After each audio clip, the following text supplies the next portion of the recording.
Pinagpalang araw ka, Banong. Ganun na rin sa inyong mga solidong tagapakinig sa channel na ito. Nais ko lamang ibahagi ang aking karanasan kasama ang kapatid ko. Ang karanasan na nangyari noong nagpunta kami ng Siquijor para sa isang mahalagang misyon. Kilalanin niyo na lamang akong Haraya. Sa katunayan, ang ibabahagi ko sa inyo ay ilan lamang sa mga naging kaganapan sa buhay ko. Pero ito ang pinakatumatak sa puso ko dahil mas marami akong natutunan dito. Capiz, 1995. Nakatira kami sa isang lugar na pagmamay-ari din ng mga angkan namin. Hindi naman sa pagmamalaki, pero noong araw, mayaman talaga ang pamilya namin. Bukod sa pagiging negosyante ng mga lolo at lola namin, kilala rin ang pamilya namin bilang tagapuksa ng mga aswang. Oo, Kabanong, tama ang nabasa nyo. Minsan sa probinsya ng Capiz, may pamilyang literal na pumapatay ng mga aswang. Ang pagiging manunugis at birador ay minana na namin. Noong panahon na yon, dalawa na lang kami ng kapatid ko ang pinakabata sa angkan.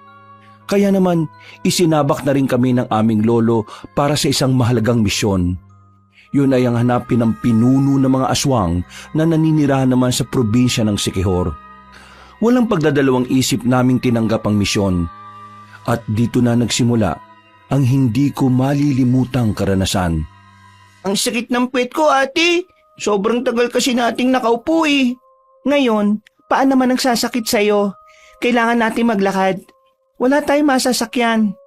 Narinig ko dun sa manong na kapag ganitong paggabi na, ibang ruta na ang dinadaanan ng mga tricycle. Ate, may matutuluyan na ba talaga tayo sa pupuntahan natin? Mapagkakatiwalaan ba yung mga makakasama natin dun? Baka naman mamaya niyan, may makaalam ng katauhan natin dun eh. Bago pa lang tayo pumunta dito sa Siquijor, kinuhaan na agad tayo ni Lolo ng matutuluyan. Kumbaga, may sarili tayong bahay doon. Mabuti naman kung ganun, ate. Ayoko nang maulit yung nakaraang misyon natin na kung saan-saan lang sa gubat tayo natutulog eh. Ibang misyon ang gagawin natin. Mas malakas ang makakalaban natin dito. Mas malakas? Kakayanin ba natin yun, te? Hindi naman ibibigay ni Lolo sa atin ang misyon na ito kung hindi natin kakayanin eh. Basta, makinig ka lang sa mga sasabihin ko, magtatagumpay tayo. Kasabay namin ng ibang tao sa paglalakad ng oras na yon. Pero nang tumagal na, kami nilang dalawa ng kapatid ko. Habang bitbit ang malaking bag, hawak ko naman sa kabila ang kapiraso ng papel.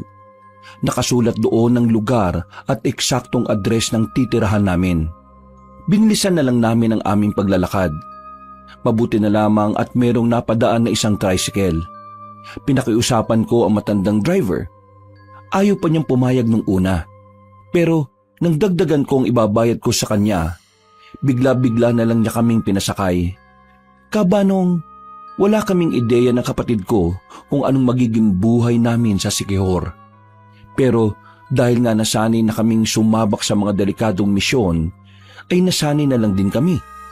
Simula nung 9 na taong gulang pa lang ako, sumasama na ako sa mga magulang ko kapag meron silang kinakalabang aswang.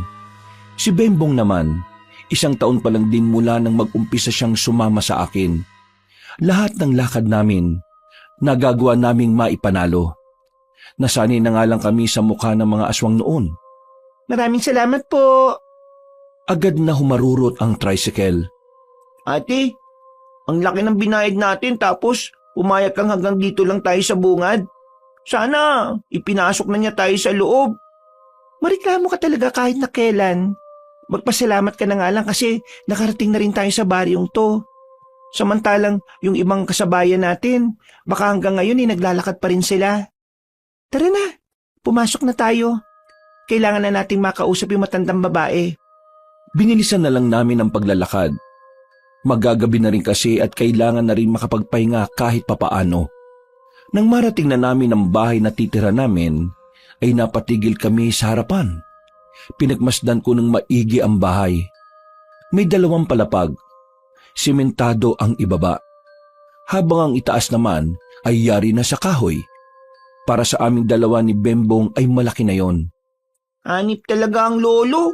Hindi niya talaga tayo hahayaang mamuhay ng hindi komportable, ate. Hindi ka ba nagtataka? Paano pong magtataka? Kaya ganyan kaayos ang bahay na titira natin kasi alam ni Lolo na matatagalan tayo sa misyon. Ibig sabihin, mahirap tong misyon na pinasok natin. Kamot ulo na lang si Bembong. Papasok na sana kami sa bakuran nang biglang may dumating na matandang babae. Maputi na ang buhok niya pero malakas-lakas pa rin naman ang kilos. Nakangiti siya sa amin nang lapitan niya kami. Magandang hapon. Kayo na ba yung mga apo ni Don Gardo? Magandang hapon din po sa inyo. Opo, kami nga po ang apo ni Don Gardo. Halik kayo. Pumasok na tayo sa loob para makita ninyo.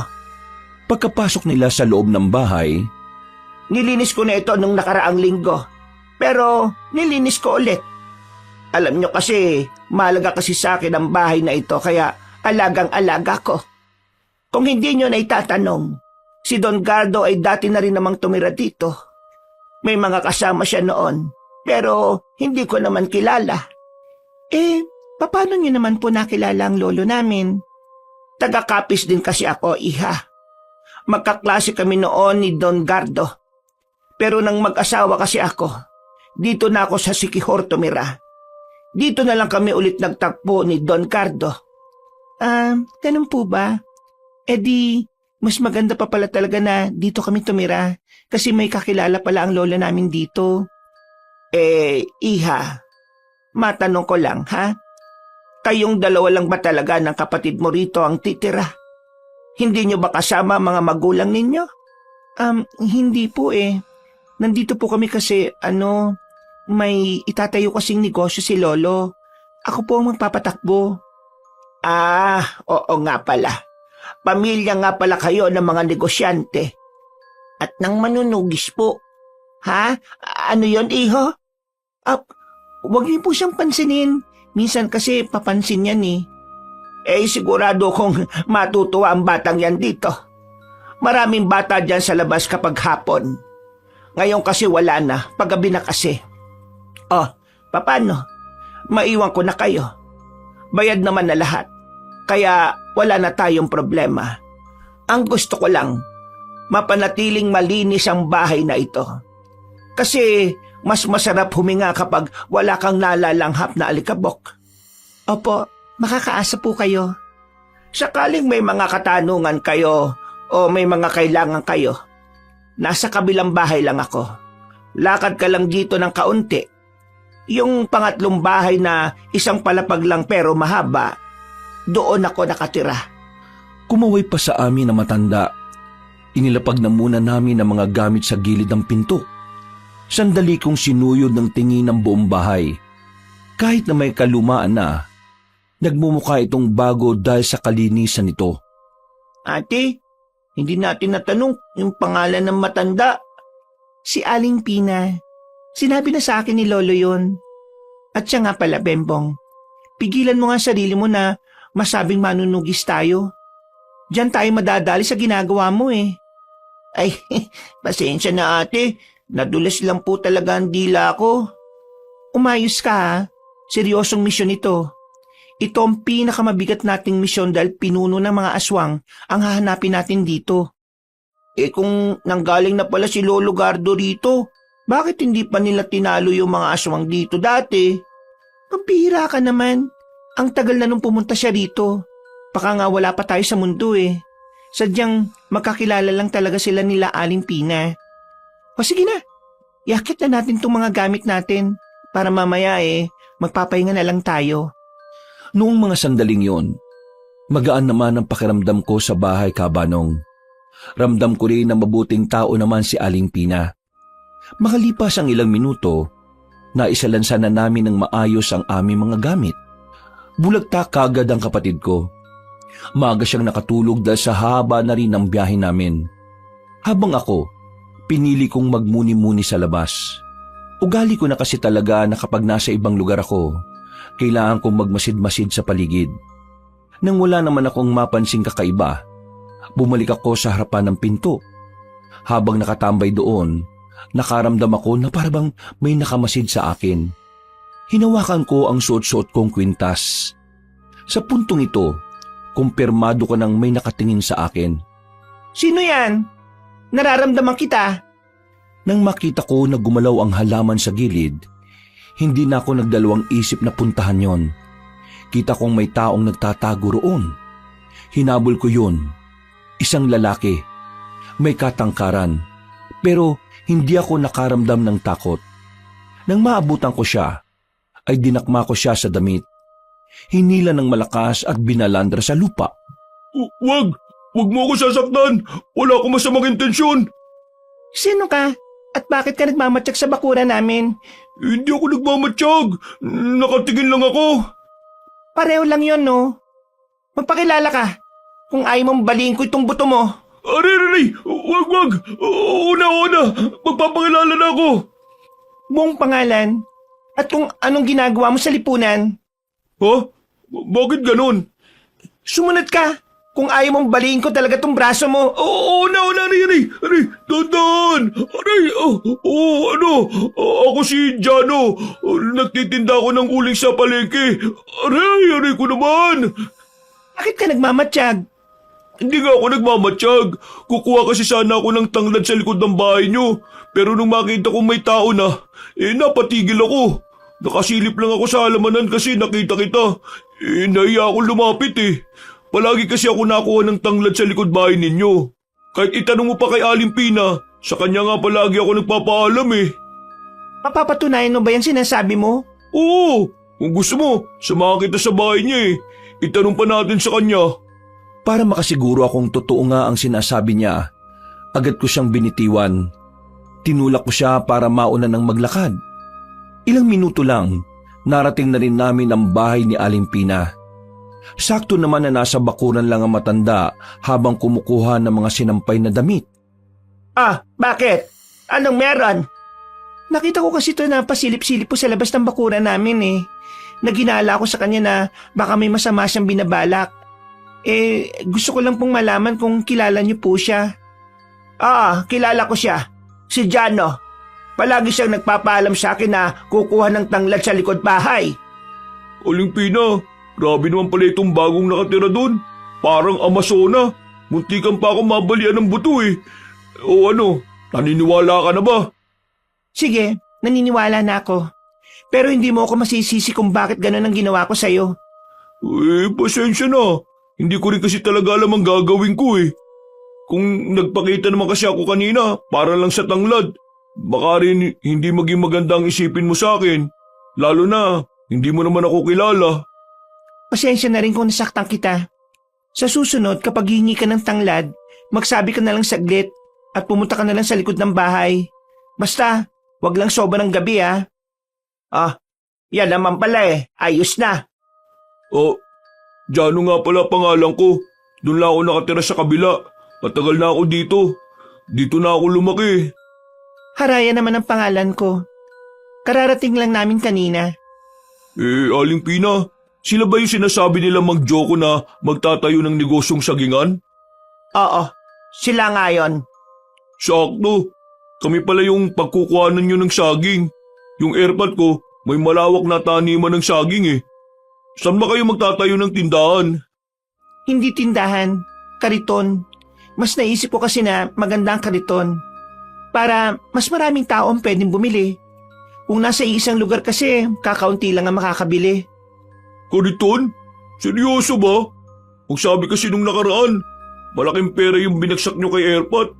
Akala namin may pwesto kayo Ipagpalagay na lang natin na nagbabago ang sitwasyon depende sa lokasyon. Ganun ba? Di sige, kung yan ang plano nyo Pero hindi ba kayo malulugi? Hindi. Kapag naubos ang tinda namin, kukuha na lang kami ng kukuha sa inyo. Kumain na ba kayong dalawa? Kain na muna kayo. Hindi na po. Kailangan ko na rin kasing balikan ng kapatid ko Mag-isa lang siya sa bahay. Ay, kung sa bagay nga. Sige, basta kapag may oras ka, dalo ka minsan dito at kumain ha. Ngumiti na lamang ako sa kanila kabanong. Nakahinga na rin ako ng maluwag.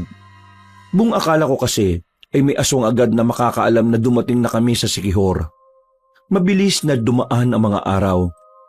Nagsimula na rin kami ni Bembong sa negosyo naming saging. Pero walang kaalam-alam ang mga tao na ginagamit lang naman namin ang negosyong yon para makapagmasid-masid sa paligid. Dahil ang totoong layunin namin ay mahanap kung sino ang pinuno ng mga aswang. Ate, sa dami ng pwedeng gawing pagpapanggap, bakit pagiging tindero pa ng saging? Hindi ko rin alam sa lolo natin eh. Basta, gawin na lang natin. Kung sa bagay, masarap naman ang saging. Pero, saan po tayo ngayon, ate? Kahit saan, maglilibot tayo. Kaya ikaw, ihanda mong anting-anting mo. Anumang oras, pwedeng mapalaban tayo. Huwag ka mag-alala, ate. Handang-handa naman po ako eh. Ngumiti pa siya ng malapad sa akin habang nagtutulak kami ng kariton. Bawat madaanan namin na kalalakihan, nakatingin sa akin. Napapangiti pa sila kapag tinitingnan ko rin sila. Akala kasi nila natutuwa ko sa mga pagmumukha nila. Pero hindi. Hinahanap ko ang pinuno ng mga aswang. Kabanong, tumagal kami ng 5 buwan sa lugar na yon. Pero hirap na hirap kami ng kapatid ko na makita ang puntirya namin. Kahit na anumang bakas, wala kaming nakikita. Pero hindi kami sumusuko. Hindi kami uuwi ng kapis hanggat wala kaming dalang magandang balita. Oh, dahan-dahan lang sa pagkain. Tumataba ka na eh. Tandaan mo takbuhan tayo lagi. Bawal ang taba ching-ching. Ito naman si ate. Masama bang kumain ng kumain? Nakakagutom kaya magtulak ng kariton. 5 buwan na kaya tayo naglalako. Wala pa rin tayong napapala ate. Hindi tayo pwedeng sumuko, Bembong. Nararamdaman ko, malapit na rin nating matagpuan ang sinasabi ni Lolo. Nandito lang yun sa Sikihor. Maya-maya, biglang bumukas ang malakas ang pinto.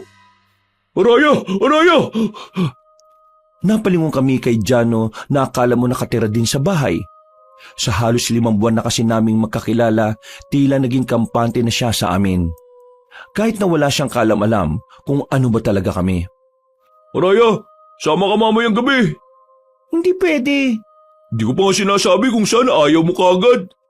Kahit saan pa yan, hindi pwede. Walang kasama tong isa oh. Eh di sasama ako. Hindi rin pwede. Sige na ate, para naman nakakapamasyal din tayo. Nakakaalis lang tayo kapag may dala tayong kariton eh.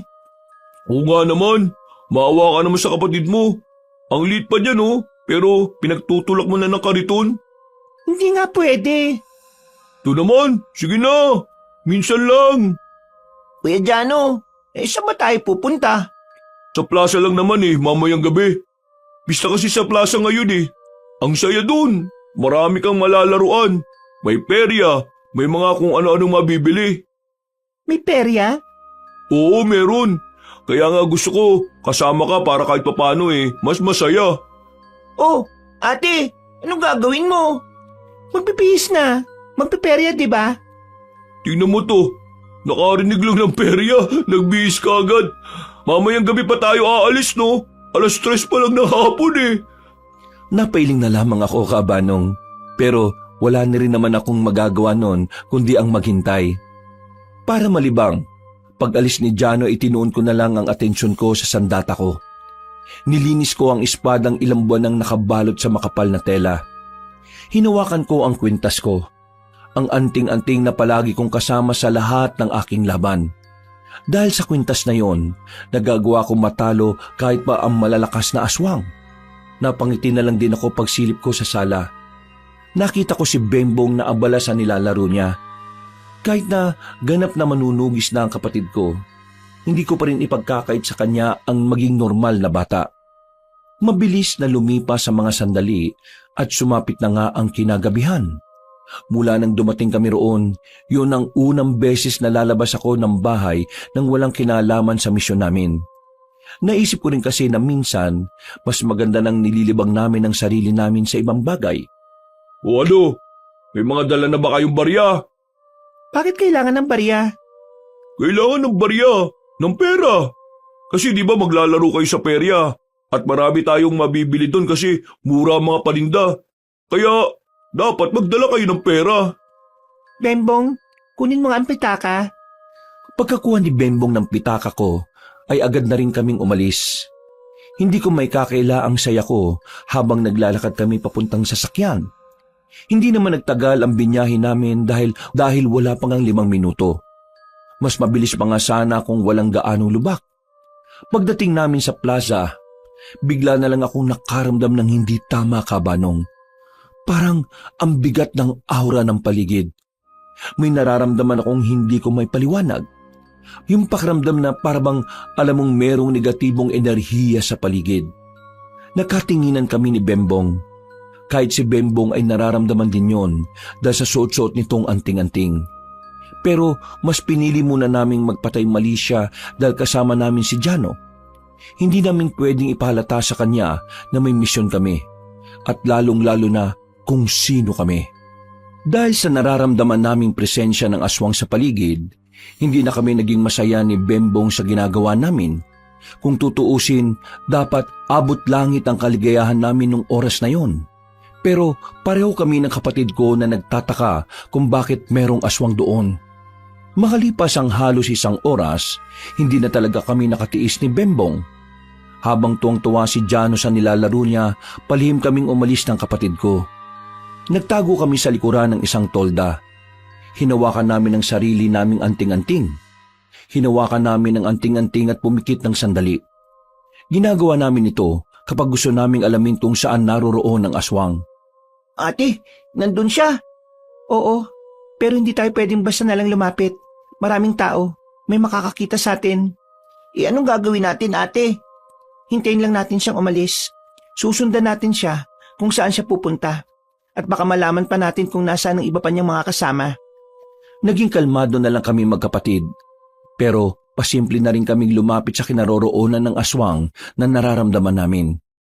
Pagtingin namin sa di kalayuan, nakita namin ang isang lalaki. Kung kumilos ay parang normal lang. Pero dahil sa anting-anting na meron kami, hindi niya may tatago ang kanyang sarili. Mapayat na lalaki at matangkad ang naroon. Kaswal na kumakain sa tindahan. Paminsan-minsan, lumilingon-lingon siya sa paligid. Nang may mapadaan na buntis sa harapan ng lalaki, nakita namin siyang halos mabali na ang leeg sa kakalingon. Ate, mukhang puntirya niya yung buntis. Naalarma na kami nang umalis na sa kinauupuan ng lalaki. Kami namang magkapatid ay agad na kaming nagtakip ng tela sa mukha namin. Kabanong, nung mga sandaling yon, batid naming mapapalaban na kami. Kaya naman inihanda na namin ang aming sarili. Pero bigla kaming nagtaka nang mawala na sa paningin namin ang aswang. Sinuyod namin ang buong plaza, pati na rin ang perya, pero wala na kaming makita roon. Ilang sandali lang, bigla na lamang may sumigaw na babae. Malapit lang yon sa kinalalagyan namin. Mabilis kaming tumakbo para puntahan yon. Pagdating namin, inabutan na namin ang babaeng buntis na wala ng buhay. Nakabulagta na siya sa damuhan. Nang itihaya namin, walang butas at wala ng laman ang tiyan niya. Bembong, mapapalaban tayo. Handa mong sarili mo. Gamit ang anting-anting, sinundan namin ang mga bakas ng dugo sa lapag. Nakarating na kami sa kagubatan. At habang hinahanap namin ang mga aswang, bigla na lamang may umatake sa amin. Hinihintay lang din pala kami. Muntikan na niyang tamaan si Bembong. Pero ang hindi alam ng aswang, si Bembong ang mas magaling sa aming dalawa pagdating sa pag-ilag. Makulit kang aswang ka, ha? Tumalon si Bembong palapit sa aswang. At dahil sa taglay niyang bilis, agad niyang sinuntok ang aswang sa panga. Hindi naman ako nagpahuli. Lumapit ako at sinipa ko yun sa pagitan ng hita. Nang mapalood na siya, sabay naming binugbog ang aswang. Pinagsasasapak at pinagsusuntok namin siya. Kung dala nga lang namin ang sandata namin, ay baka maaga na siyang kinuha ng impyerno. Hindi na siya makapalag. Nakaupo na lang siya at kahit tangkain niyang tumakas, hindi na rin naman niya kaya pang tumakbo o gumapang na mabilis. Sabihin mo sa amin kung nasaan ang pinuno ninyo. Pagsalita ka na kasi. Ang kulit mo naman kasi. Magsasalita ka, oh. Tumingin ng seryoso sa amin ang aswang at tumawa ng malakas. Humaba ang kuko nito at walang ano-ano'y ibinuo ng madiin sa sariling leeg. Ilang segundo lang ay agad na namatay ang aswang. Dismayado kami ng kapatid ko nung oras na yon. Hindi rin namin kasi inakala na gagawin yun ng lalaki. Kinitil niya ang sarili niyang buhay para wala kaming makuhang impormasyon mula sa kanya. Medyo nawindang kami sa nangyari. Sa ideyang mas pinili ng aswang na patayin ang sarili kaysa sumagot. Ibig sabihin lang noon ay matindi ang pagprotekta nila sa pinuno nila. Bumuntong hininga na lang ako. Kumakamot naman sa ulo ang kapatid ko. Dahil wala naman na kaming mapapala doon. Sinunog na lamang namin ang bangkay. Bumalik na muna tayo sa atin. Wala na tayong mahahanap na aswang dito. Nag-iisa lang yon. Paano naman si Kuya Jano? Pabayaan mo na siya ron. Sabihin na lang natin na nagkaroon ng emergency. Hindi man lang ba tayo magpapaalam? Kapag nagpaalam tayo, magpupumilit na naman yun eh. Hindi na kami bumalik sa peryahan.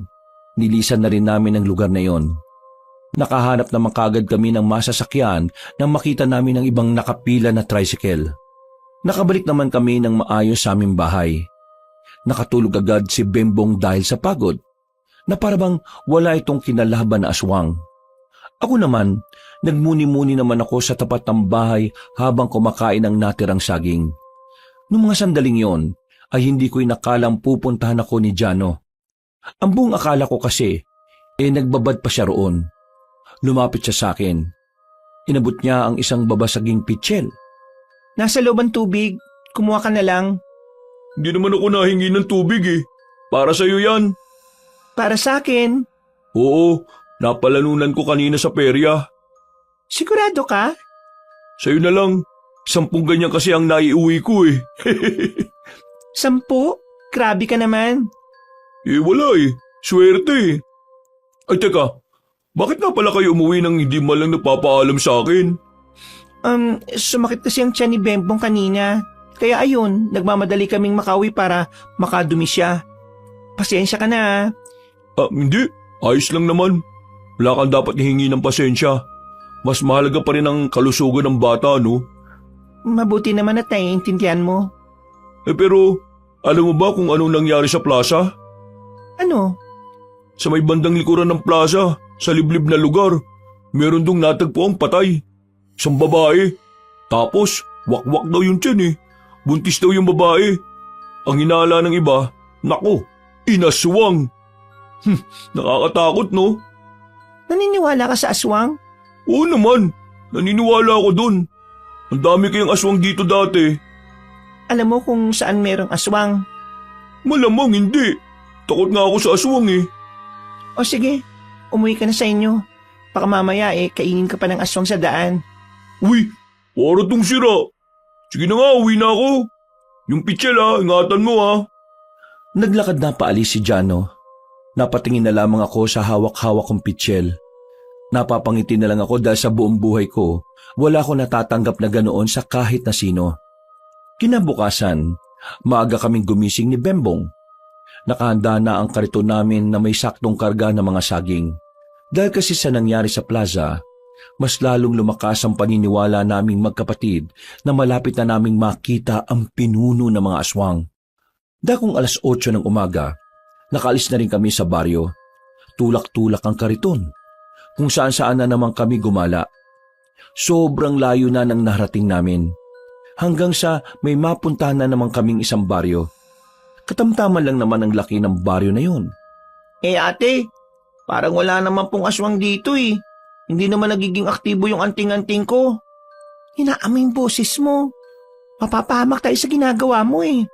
Ay, pasensya na ate Pagmasid ka, hindi tayo pwedeng maging kampante. Napatigil kami nang merong matandang lalaki na lumapit. Puti na ang buhok ng matanda, pero diretso pa ang tindig. Mukha ring alagang-alaga nito ang katawan dahil na rin sa pagiging maskulado nito. Nakangiti siya sa amin, sabay tingin sa tinitinda naming saging. Mabuti naman at may naligaw na rin na nagtitinda ng saging dito sa baryo namin. Napakadalang lang kasi ang mga nagtitinda ng ganyan na umaabot dito. Pero magkano bang isang piling? Kinikilo nyo ba yan? 20 pesos lang po ang isang piling. 20 pesos? Kahit ba ilan ang nasa piling at kahit anong laki? Opo. Haba, Siguradong marami kayong naibebenta, no? Hindi naman po, tama lang. Sa katunayan, kanina pa kami tulak ng tulak sa kariton namin pero hindi pa rin nauubos eh. Huwag kayo mag-alala. Marami naman akong bibilhin. 5 piling nga. Mahilig kasi ako sa saging eh. Ganun po ba? E di tamang-tama po. Agad kong inilagay sa plastic ang binili ng matanda. Hindi pa rin nawawala ang ngiti niya sa akin. Noong mga oras na yon, kahit ako'y hindi ko rin maintindihan kung bakit parang ang gaan ng kalooban ko sa kanya.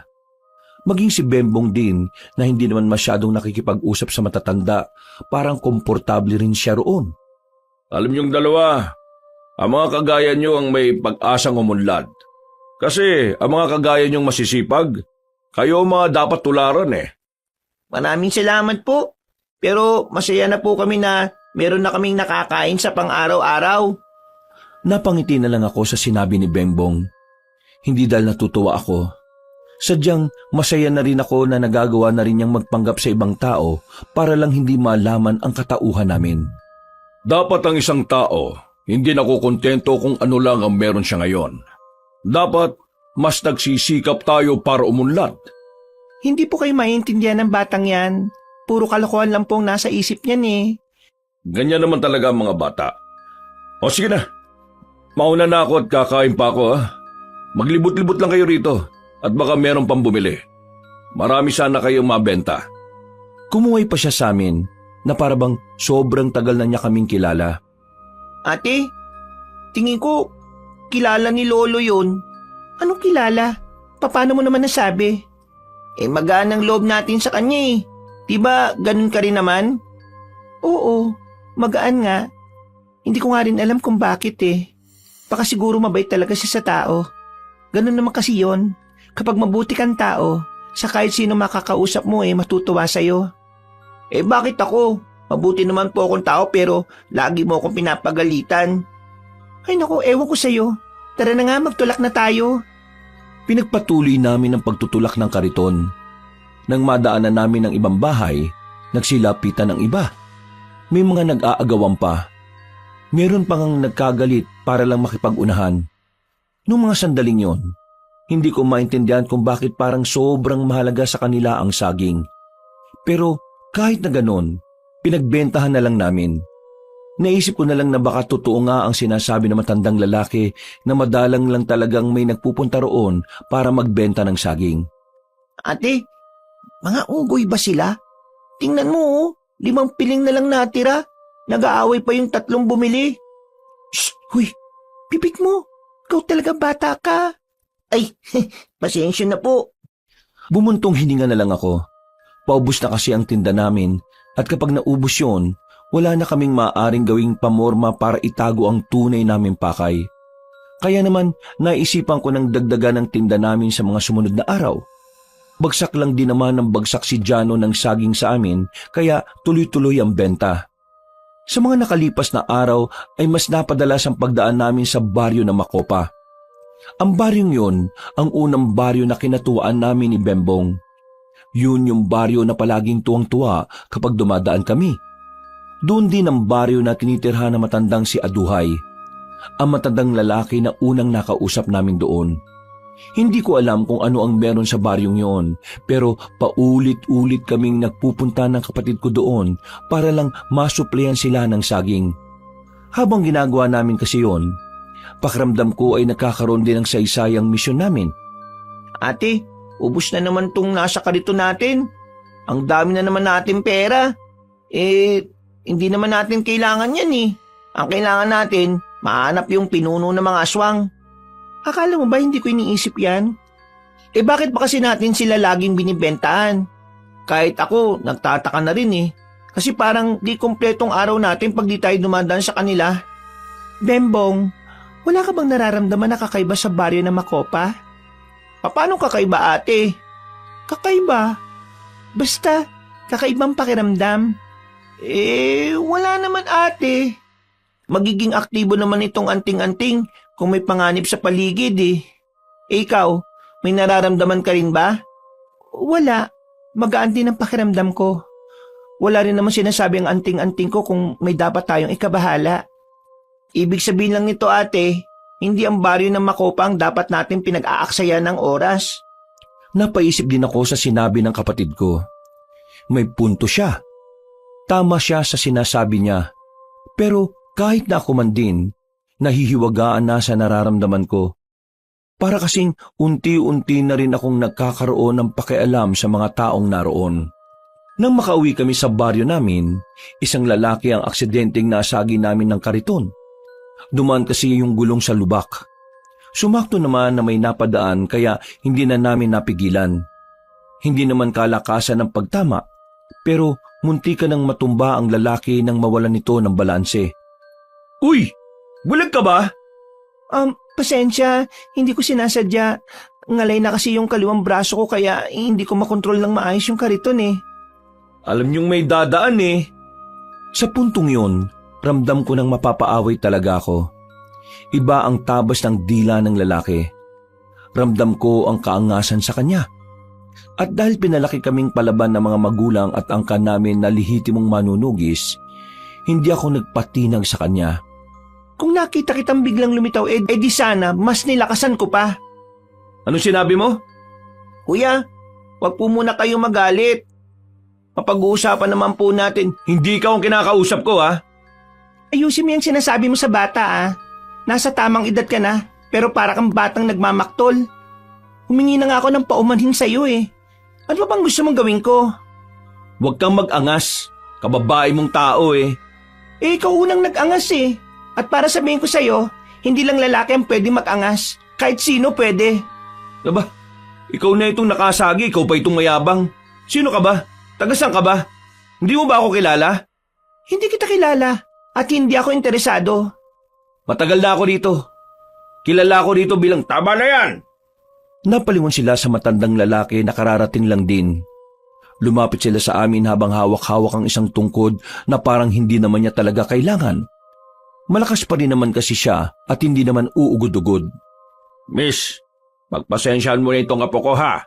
Mainit lang ang ulo niya dahil hindi naging maganda ang kanyang araw eh. Seryoso ka ba, Lo? Sinagi niya ako ng kariton niya. Eh kasi, hindi ka rin naman nakatingin. Kung nakatingin ka, hindi nakaiwas ka. Pero siyang hindi nag-iingat eh. Hindi ka rin naman nag-iingat. Pareho kayo. Kaya dapat maayos ang maging usapan ninyo. Kalmado, payapa at formal. Hindi ganito. Babae ang kausap mo, may bata pa. Kaya umayos ka ha. Napabuntong hininga na lang ang lalaki. Humanga ako sa matanda. Kahit na alam kong may mali rin naman ako, hindi niya pinaramdam sa akin at tatanga-tanga ako. Pinagalitan niya pa ang apo niya na hindi rin naman nakapagsalita. Pasensya na kayo ha. O sige, aalis na kami. Maraming salamat po sa pangunawa. Tumango na lang yung matanda sa akin. Naglakad na rin sila palayo. Tiningnan pa ako ng lalaki ng masama bago sila lumiko sa isang kanto. Napakamot na lang din naman ako ng ulo. Nairita din ako sa lalaking yon. Noon lang ako nakakita ng lalaki na parang batang nagmamaktol. Ate? O bakit? Hindi mo ba nararamdaman? Ang alin? Yung anting-anting ko, naging aktibo habang kausap mo sila. Ha? Yung akin hindi naman. Hinawakan ko ang anting-anting niya, Kabanong. Naramdaman ko na katatapos lang noon maging aktibo. Ibig sabihin lang noon, may naramdaman ang anting-anting na negatibong enerhiya ilang minuto pa lang ang nakalipas. Napaisip ako. Nanlalaki ang mga mata namin pareho nang mapagtanto na aswang ang matandang lalaki at ang binata. Anong gagawin natin, ate? Susundan man natin sila? Hindi. Dito lang muna tayo. Taga dito rin sila eh. Magmatsyag na lang muna tayo sa kanila. At baka malaman natin kung nasaan yung tunay nilang kuta. Grabe ate, hindi ko inakala na kusang lalapit sa atin yung mga aswang. Kaya nga dapat maging alerto lang tayo. Pero kung aswang sila, alam din kaya nila kung ano tayo? Yun ang hindi natin sigurado. Kaya nga habang nandito tayo, hindi tayo dapat nagpapalata kung ano man ang tinatago natin. Kabanong, kahit nakatingkati na akong paslangin ng dalawang aswang na yon, ikinalma ko na rin muna ang sarili ko. Nagdesisyon akong umuwi na lang muna. At dahil nga sa ideyang maaring mas dumami pa ang aswang na dumarating sa baryo, pasimple na rin akong naglagay ng mga pangontra sa mga bahay namin. Ang mga pangontrang yon ay natutunan ko pang gawin mula sa mga ninuno namin. Nung gabing yon, Araya! Oh, Aling Pina! Gabing-gabi na. Bakit hindi pa kayo natutulog? Nandito ako para sana kumustahin kayo. Ayos lang ba kayo rito? Ayos lang naman po. Bakit? May nangyari po ba? Ay, wala naman. Natanong ko lang naman. At ibibigay ko din pala itong ginawa kong suman. Kainin mo na yan ha, kasi baka masira na kinabukasan. Maraming salamat po, Aling Pina. naglakad na rin siya palabas ng bakuran namin. Tinikman ko kagad ang bigay niyang suman. Masarap, malagkit at matamis. Masasabi kong yun na ang isa sa pinakamasarap na suman na natikman ko. Kinabukasan, wala kaming lako ni Bembong. Ilalaan lang sana namin ang mga sandali para sa pagpapahinga. Maya-maya, Ate, ano bang meron sa labas? Bakit nang ingay? Tanghali na, Bembong. Bumangon ka na. Antok pa ako eh. Akala ko ba magpapahinga? Magpapahinga, pero hindi ko sinabi na higa ka buong araw. Kaya bumangon ka dyan. kumakamot siya sa ulo. Maya-maya pa ay hindi na kami makarinigan nang tumapat na sa bahay namin ang parada. Sakto naman na dumating si Jano nung oras na yon. Ha? Anong sinasabi mo? Sabi ko, sama kayo sa akin. Sunod tayo sa parada. Ate, tara, sunod tayo. Hindi na nga sana ako papayag, pero naisip ko na pagbigyan na lang si Bembong. Tutal, nung araw naman na yon ay kailangan din naming malibang. Ilang buwan na rin kaming konsumido kung saan namin makikita ang pinuno ng mga aswang. Maingay nung oras na yon dahil sa parada ng mga nagda-drum and lyre. Nagsisigawan na kami pero hirap pa rin naming marinig ang isa't isa. Pero kahit na maingay, kitang-kita ko ang mga taong naroon kung gaano kasaya. Masaya ba? Ha? Ano yon? Masaya ka ba ngayon? Kabayo? Anong kabayo? Ha? Ay nako, mamaya mo na nga ako kausapin, ang ingay eh. Nang makalagpas ang parada, saka lang kami nagkaroon ng maayos na pag-uusap ni Jano. May dala-dala siyang pagkain nang lumapit siya sa amin. Hindi ko alam kung saan yun galing pero tinanggap ko pa rin. Kakagat na sana ako nang makita ko na naman ang lalaking nakasagutan ko. Kasama pa rin ito ang matandang lalaki na lolo rin naman niya. Nagkatinginan kami ni Bembong. Pareho kami nang naiisip. Kung wala lang siguro si Jano at kung hindi lang tirik ang araw, baka hindi na kami nakapagpigil pa ng kapatid ko. Sumenyas ako sa kanya. Nakuha naman niya ang nais kong sabihin. Iniwan ko siya sandali at pasimple akong lumapit sa hinihinala kong aswang. Sa hindi inaasahang pagkakataon, napating din siya sa akin. Nakasimangot pa rin. Ako naman, pinakiramdaman ko lang ang suot-suot kong anting-anting. Nagtataka ako kung bakit parang hindi naman nagiging aktibo ang anting-anting ko. Tinitingnan mo ba ako? Oo, bakit? Anong problema mo sa akin? Problema? Depende. Miss, hindi kita kilala at ganun ka rin naman sa akin. Kaya pakiusap lang, huwag kang masyadong madikit. May gusto ka siguro sa akin ano? Ang lakas naman ng hangin mo. Bakit parang sinusundan mo ako? Sinusundan? Paano mo naman nasabi? Kagaya niyang ginagawa mo. Taga rito rin ako. At kaya ako nandito, sinusundan namin yung parada kanina. At hindi ikaw. Masyado ka yatang nag-iilusyon. Hindi na nagsalita pa ang lalaki, pero baka sa mukha niya ang pagkainis sa akin. Umalis na lang din ako. Wala naman kasi akong nakitang kakaiba sa katawan niya, pero sabi ni Bembong, nagiging aktibo pa rin daw ang anting-anting niya. At dahil doon, lumipas ang gabi ay inihanda namin ang aming sarili. Dala ang mga sandata, lumabas kami ng kapatid ko. Nakatakip lang ng bahagya ang mukha namin ng itim na tela.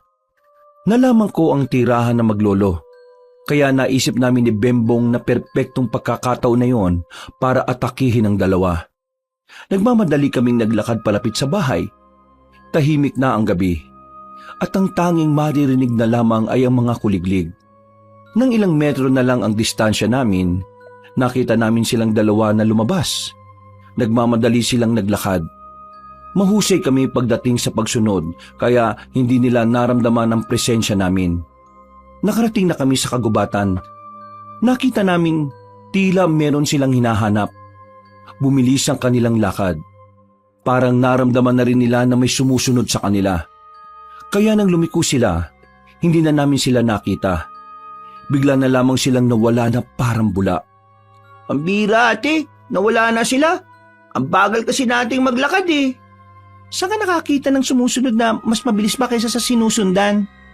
Malamang, kailangan nating bagalan para hindi nila tayo makita. Wala na sila eh. Anong gagawin natin? Di hanapin pa rin natin. O kaya, hintayin na lang natin silang makabalik sa kanila.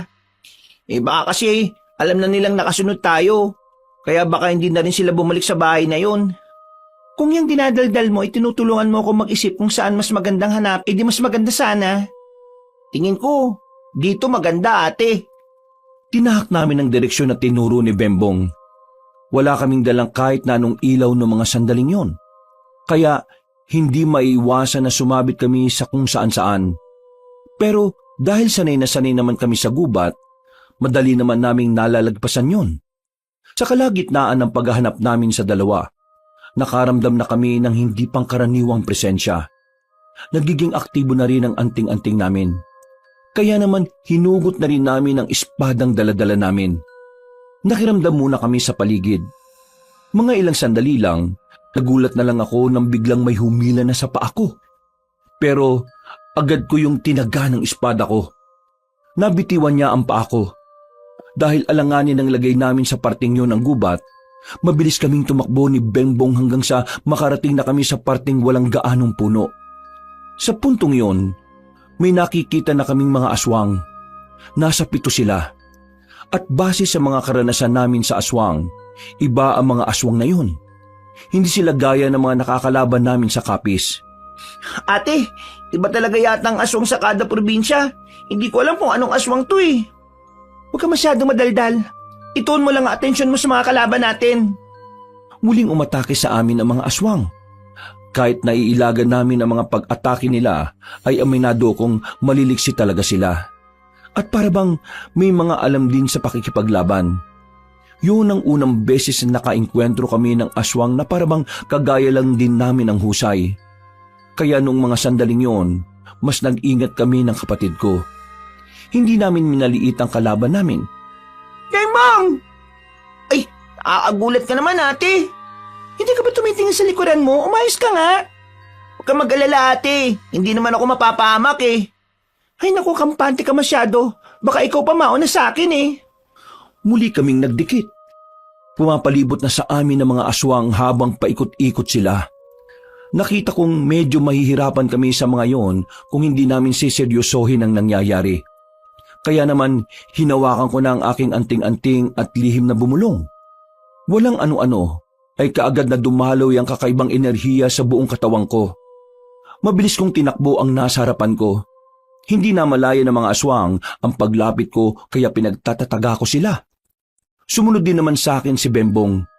Pinakita namin sa kanila kung gaano kami kagagaling. Kalaunan, tila nawindang ang mga aswang. Tumigil sila at para bang nagdadalawang isip ng lumaban sa amin. Ano? Ayaw niyo na ba? Ang kukulit niyo ah. Baka hindi niyo kami kilala. Kabilang kami sa mga pinakamahuhusay na manunugis ng Kapis. Nagawa mo pa talaga magyabang ah. Sabayan mo na ako. Tapusin na natin to. Hindi namin pinabayaan na makatakas sa mga aswang na natira. Ginamit namin ang kapangyarihan ng anting-anting. At dahil doon, nagawa namin silang paslangin kahit tinangkapan nilang tumakas. Kabanong, wala pa sa 10 minuto ay nagawa na naming lasagin ang mga yon. Wala pa sa 10 minuto ay nagawa na naming lagasin ang mga yon. Pumuntong hininga na lamang ako. Ang akala ko kasi ay mahihirapan kami. Pero pangkaraniwang aswang lang din pala ang nakalaban namin. Ang pinagkaiba lang pala ay mas mabilis sila ng kaunti. Aalis na sana kami nang biglang merong lumitaw mula sa gilid. Humigpit uli ang hawak namin sa espada nang malaman kung sino yon. Mga ako sa pinakita ninyo. Hindi ko inakala na isa ka palang manunugis. Kaya naman pala may kayabangan ka rin eh, no? Mabuti naman at inilabas niyo na rin ang sarili ninyo para hindi na kami mahirapang maghanap sa inyo. Ate, ngayon na! Nagulat ang maglolo nang bigla kaming umatake. Bumunot din ng patalim ang mga yon at nagawang salagi ng atake namin. Hindi kami tumigil at patuloy lang sa paglapit. Nang makadistansya ng bahagya ang maglolo ay nagsalita yung lalaki. Uy! Ano pinagagawa nyo? Hindi kami kalaban! Lumang tugtugin na yan. Bulok na estilo ng mga aswang kapag hindi nila kayang kalaban nila. Hindi nga kami kalaban! Bakit ayaw nyo muna kami magsalita? Manahimik ka, aswang! Muli kaming lumapit ng mabilis gamit ang kapangyarihan ng anting-anting. Sa mga sandaling ito, nagtataka na rin ako kung papaano nila nagagawa akong salagin. Sa isip-isip ko, wala pa akong aswang na nakalaban na parang kalkulado ang galaw ko. At para bang kabisado rin nila ang bilis namin. Dumistansya kami ng kapatid ko nang maramdaman kong walang mangyayari sa ganoong taktika. Hindi kami mga aswang, iha! Naging aktibo ang daladala naming anting-anting na kapatid ko. Kaya paano mo sasabihin hindi kayo aswang? Hindi nyo kami malilin lang. Ang dami na naming aswang na pinaslang sa kapis. Dito sa Sikihor, mga pangkaraniwang aswang lang din kayo sa paningin namin. Oo nga, kaya umanda kayong dalawa. Lalo ka na lalaki ka. Manahimik kang bata ka. Baka makutusan kita dyan eh. Mga manunugis din kami gaya ninyo. Bigla ko natigilan sa sinabi na matanda. Pinakita niya pa sa akin ang kwintas niya na may bilog na palawit. Sa puntong ito ay marahan kong naibaba ang armas ko. Kaya nagiging aktibong anting-anting ninyo kapag nasa paligid kami. Ay dahil meron kaming suot-suot na kung saan kapag nasa katawan mo yon, ang presensya na meron ka ay magiging presensya na ng aswang. Ginagawa namin ito para hindi malaman ng aswang na nasa paligid kami. Para isipin din nilang aswang kami. Sa ganitong paraan, mas madali namin silang malalapitan. Hindi kami aswang. Aswang din nga ang hinahanap namin eh. Tapos aswang kami? Buwang lang. Buwang ka ba? Akala ko ba magagaling na manunugis kayo ng kapis? Bakit hindi man lang kayo nagkaroon ng ideya na manunugis din kami? O baka naman mga bagito pa kayo sa larangan na ito? Huwag mo kaming malitin. Hindi mo alam ang mga pinanggalingan namin. Mga manunugis din kayo? Oo. Sa probinsyang ito, dalawa lang kami sa mga pumapatay rin ng mga aswang. Marami-rami rin kami.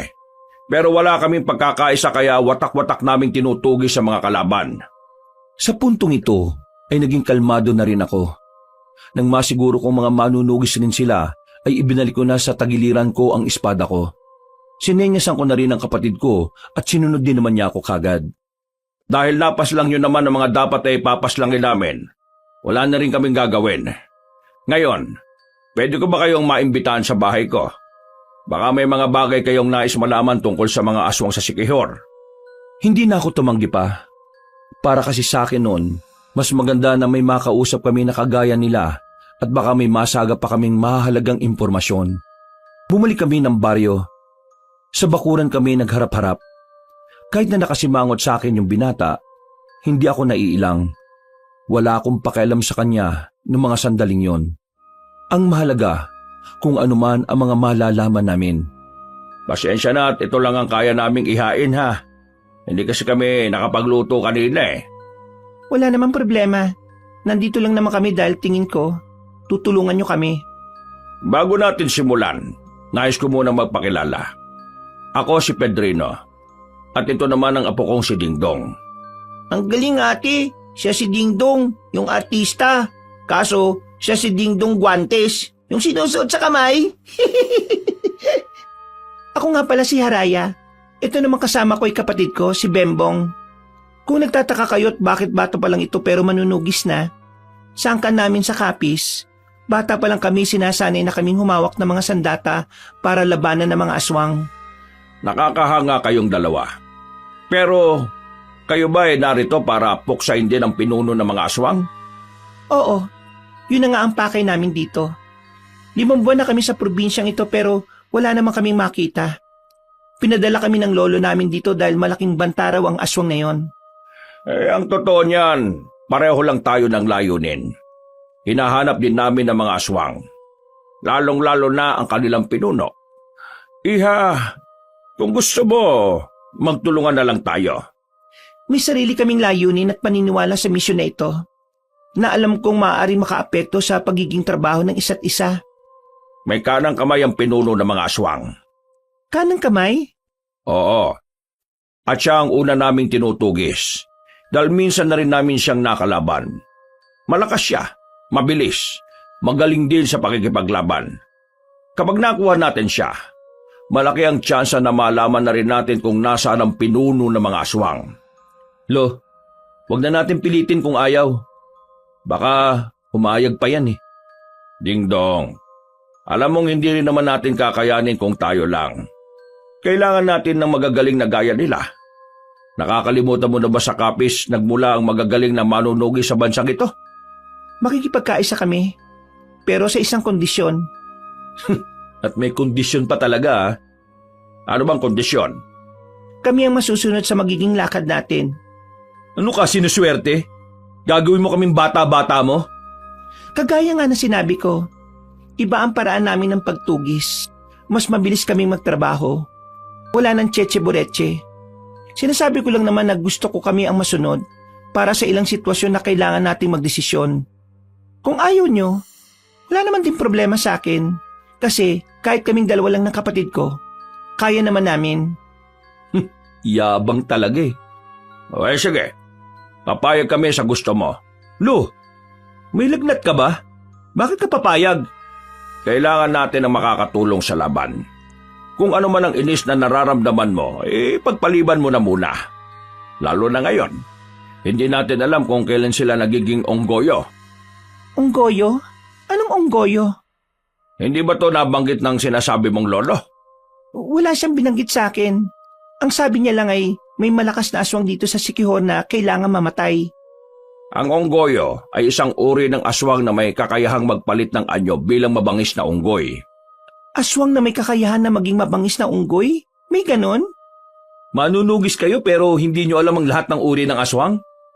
Dapat, kada probinsya, inaaral nyo kung ano yung mga aswang na maaari nyong makalaban. Ang unggoyo ay dito lang sa Siquijor makikita, iha. Dito sila nananatili. Dito nabuo ang kanilang angkan. Wala akong ideya sa kanila. Ngayon ko lang din niya narinig. At dahil ngayon mo lang ito nalaman, isa lang ang ibig sabihin nito. Kailangan mo talaga kami sa laban na ito. Ate, baka naman gawa-gawa lang nila yan. Hoy bata, anong sinasabi mong gawa-gawa?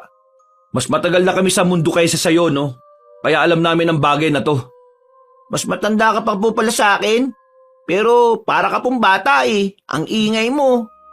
Bembong, manahimik ka na nga dyan. Opo ate. Sige po, mananahimik na po ako. Marami pa kaming napag-usapan ng mga sandaling yon. Marami din akong nalaman mula sa kanila. Mga impormasyon na higit na makakatulong sa misyon na ibinigay sa amin. Pagkatapos namin doon, nagpaalam na rin kami sa kanila. Habang naglalakad, ay naisip ko na mas magiging madali na para sa amin na tapusin ang misyon. Pero hindi pala yun ang mangyayari. Isang linggo lang ang nakalipas, marami na agad ang nangyari. May biglang lumitaw na biktima ng aswang. Ilan sa mga yon, patay na. Meron din namang mga nawawalang tao. Pero yung sinasabi nilang kanang kamay ng pinunong aswang, hindi naman namin mahuli-huli. Muntik-muntikan lang. Masyado kasi talagang mailap ang isang yon. Ate, isang linggo na natin kasama sila Mang Pedrino sa lakad natin pero wala pa rin nangyayari. Mas maganda siguro kung tayong dalawa lang eh. Nakita mo naman ang sitwasyon, di ba? 4 na tayong umahabol dun sa kanang kamay, hindi pa rin natin nahuli. Isa lang ang ibig sabihin nun. Hindi natin siya kaya kung tayong dalawa lang ang haharap sa kanya. Bakit kasi tayo pang pinaharap ni Lolo kung hindi rin pala natin kaya? May dahilan siya kung bakit. Pero sa ngayon, alam ko lang pinakakatiwalaan niya tayo sa misyon na ito. Kaya ikaw, huwag ka na magreklamo. Ayusin mo na lang ang suot mo at nang makapaglako na tayo. Maglalako? Hapon na ate. Magmula ngayon, hapon ang simula ng paglalako natin. Nagmamadaling nagbihis ang kapatid ko. Maya-maya lang din naman ay nakaalis na rin kami. Tulak-tulak na namin ang kariton. At habang tulak namin yon, ay parabang hinahatak na naman kami papunta sa baryo na Makopa. Ang mga saging na dala namin ay parabang sa baryong yun lang talaga nakalaan. Hanggang sa hindi na nga namin namamalayan, nakarating na nga kami doon. Sa labas pa lang, sinalubong na kagad kami ng residente. Kanya-kanya silang abot ng pera. Hindi na nila kinukuha ang sukli. Basta, diretso na lang sila kuha ng saging.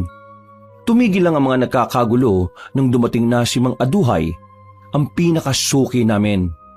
Nako, ilang araw yata kayong hindi napadaan Buti naman at napasyal na rin kayo.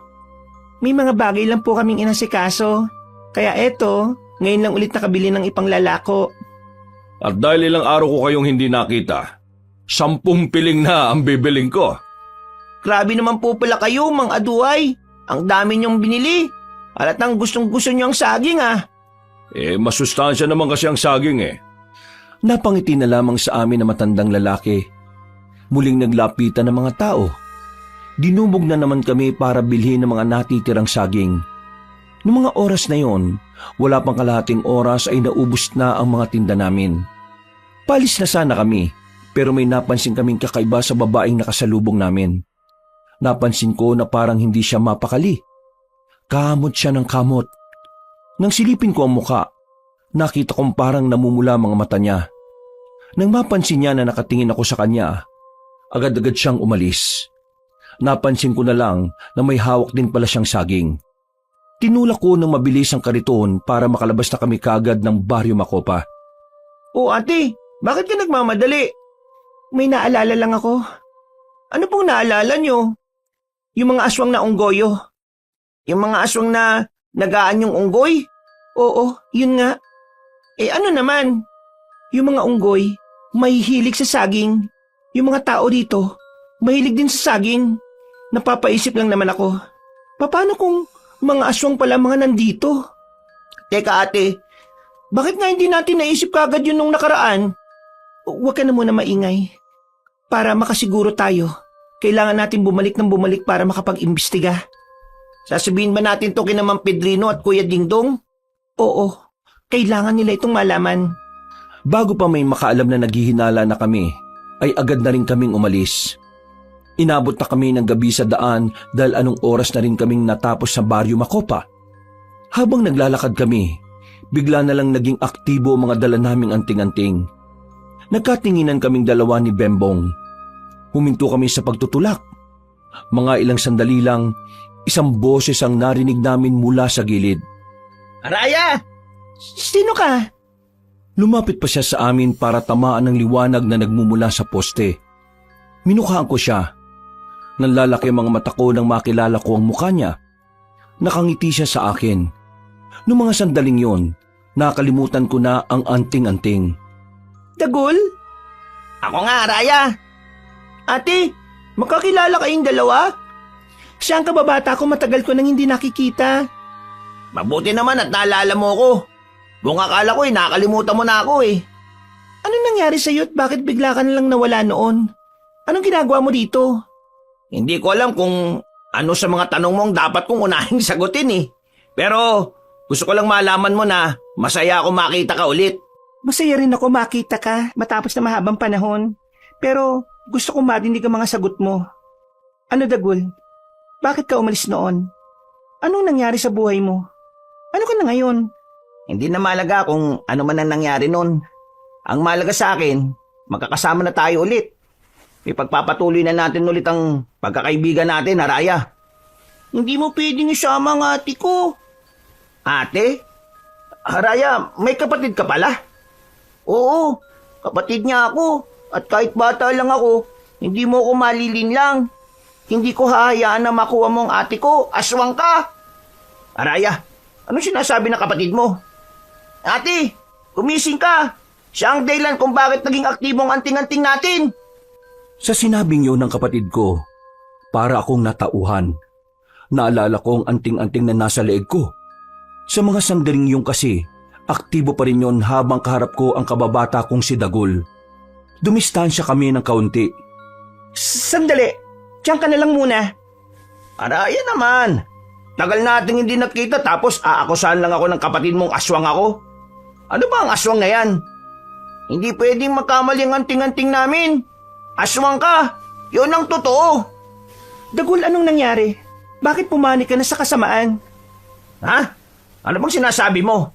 Wala akong pinapanigan. Mabuti akong tao. Magsabi ka ng totoo, Dagul.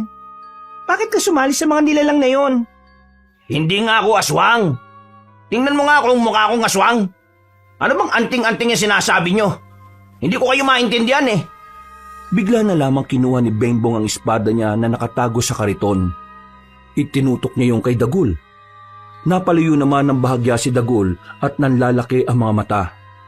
Pasensya ka na. Oo, matagal na kitang gusto makita. Pero mukhang magkaiba na ang landas na tinatahak nating dalawa. Anong ibig mo sabihin? Ibig sabihin lang, lagot ka na sa amin. Maniwala kayo sa akin, hindi ako aswang. Kinuha ko na rin ang espada ko. Sa pagkakataong ito, nakita ko na ang pangamba sa mukha ni Dagul. Wala siyang ginawang kahit na ano. Pero nagulat kami nang bigla siyang tumakbo. Takot na takot. Sinundan namin siya. Sumabit siya sa truck na napadaan. Nung oras na yon, Kabanong, litong-lito ko kung siya ba talaga ang kababata ko. Sobrang layo na kasi niya sa dati. At isa pa sa nakakapanggulo ng isipan ko ay kung totoo nga bang naging aswang siya. Ate naman, bakit hinayaan natin makatakas? Hindi na lamang ako nakapagsalita nung oras na yon. Aminado akong kasalanan ko kung bakit kami natakasan ni Dagul. Nagulat din kasi ako sa mga pangyayari. Hindi ko akalain na ang kababata ko na minsan ang naging bahagi ng buhay ko ay siya palang makakalaban ko. Pero kahit na ganon, may parte pa rin ng utak ko na nagsasabing baka nagkakamali lang kami ng iniisip. Nakauwi naman kami ng ligtas nung oras na yon. Pero hindi ako pinapansin ng kapatid ko. Yun ang unang beses na nangyari na parabang hangin lang ako sa kanya. Hindi ko na lang siya kinontra dahil may katwiran din naman si Bembong. Kinaumagahan, ganun pa rin siya sa akin. Mabuti na nga lang ay nagpunta na si Jano kaya kahit papaano ay meron akong nakakausap. Raya, sino pala yung dalawang lalaki na palagi nyo kasama nung nakaraan? Yung matanda yung isa? Sino yun? Si Mang Pedrino at Dingdong. Mga tindero din sila. Nakausap lang namin at napalagayan ng loob. Mukha kasi silang mga hindi gagawa ng mabuti. Yun ang akala mo. Basta, mag-iingat ka sa dalawang yun ha. Baka mamaya may gawing masama sa inyo ng kapatid mo yun. Naalala mo yung ginawa ko sa'yo nung unang beses tayo nagkita? Gagawin ko yun sa kanila kapag may ginawa silang hindi maganda sa akin. Lalong-lalo na sa kapatid ko. Kung sa bagay, ikaw nga pala yung tipo ng babae na hindi basta-basta naaapi. Ano palang meron at biglang napasyal ka dito sa amin? Tatanong ko sana kung maglalako ba kayo ng saging bukas. Ang dami kasing dating ngayong araw eh. Hindi na siguro muna. Bakit naman? Basta, huwag ka na magtanong. Anong klaseng kausap to, labo? Napapailing na lamang si Jano sa akin. Ang bilis ko kasing tamarin sa pakikipag-usap sa iba. Dahil hindi nalabas ng kwarto si Bembong, inihabilin ko na muna siya kay Aling Pina. Kailangan kong puntahan ng maglolo para alamin kung may bagong impormasyon silang nakuha. Nang naglalakad na ako, bigla na lang lumabas sa gilid si Dagul. Hinila niya ako papunta sa gilid. Agad naman akong dumistansya sa kanya. Wala ang anting-anting ko kaya hindi ko malaman kung totoo ba talaga ang hinala namin na aswang siya o hindi. Ako to, yung kababata mo. Paano mo nalaman na dito ako nakatira? At saka, lumayo ka nga sa akin, aswang ka. Araya naman eh. Ang tagal kitang hinanap tapos nagpapaniwala ka lang sa kapatid mo. Hindi nagsisinungaling ang anting-anting namin. Aswang ka, Dagul. Ngayon, sabi mo sa akin kung nasaan ang iba mo pang kasama at ang pinuno ninyo. Kung talagang may pagpapalaga ka pa sa akin, lalo na sa pagkakaibigan nating dalawa, magsabi ka. Ano nga ituturo ko sa'yo? Wala nga akong alam sa sinasabi mo eh. Teka, paano ko ba mapapatunayan na hindi ako aswang? Alam ko na. Halika. Saan mo ko dadalhin? Di ba may palengke dyan? Kukuha ako ng bawang at kakainin ko pa mismo sa harapan mo. Huwag mo nga akong hawakan. Di sige. Mauna na ako maglakad. Kahit na meron akong pagdududa sa kanya, pinagbigyan ko pa rin siya ng pagkakataon na mapatunayan kung ano man ang sinasabi niya. Nagpunta kami sa palengke. Bumili kami ng bawang. Pinakita niya mismo na nasa bibig niya ang bawang. Nginuya niya pa at nilunok. O ano? Di ba ang aswang takot sa bawang? Kasi mapti sa balat at saka lalo na sa lalamunan.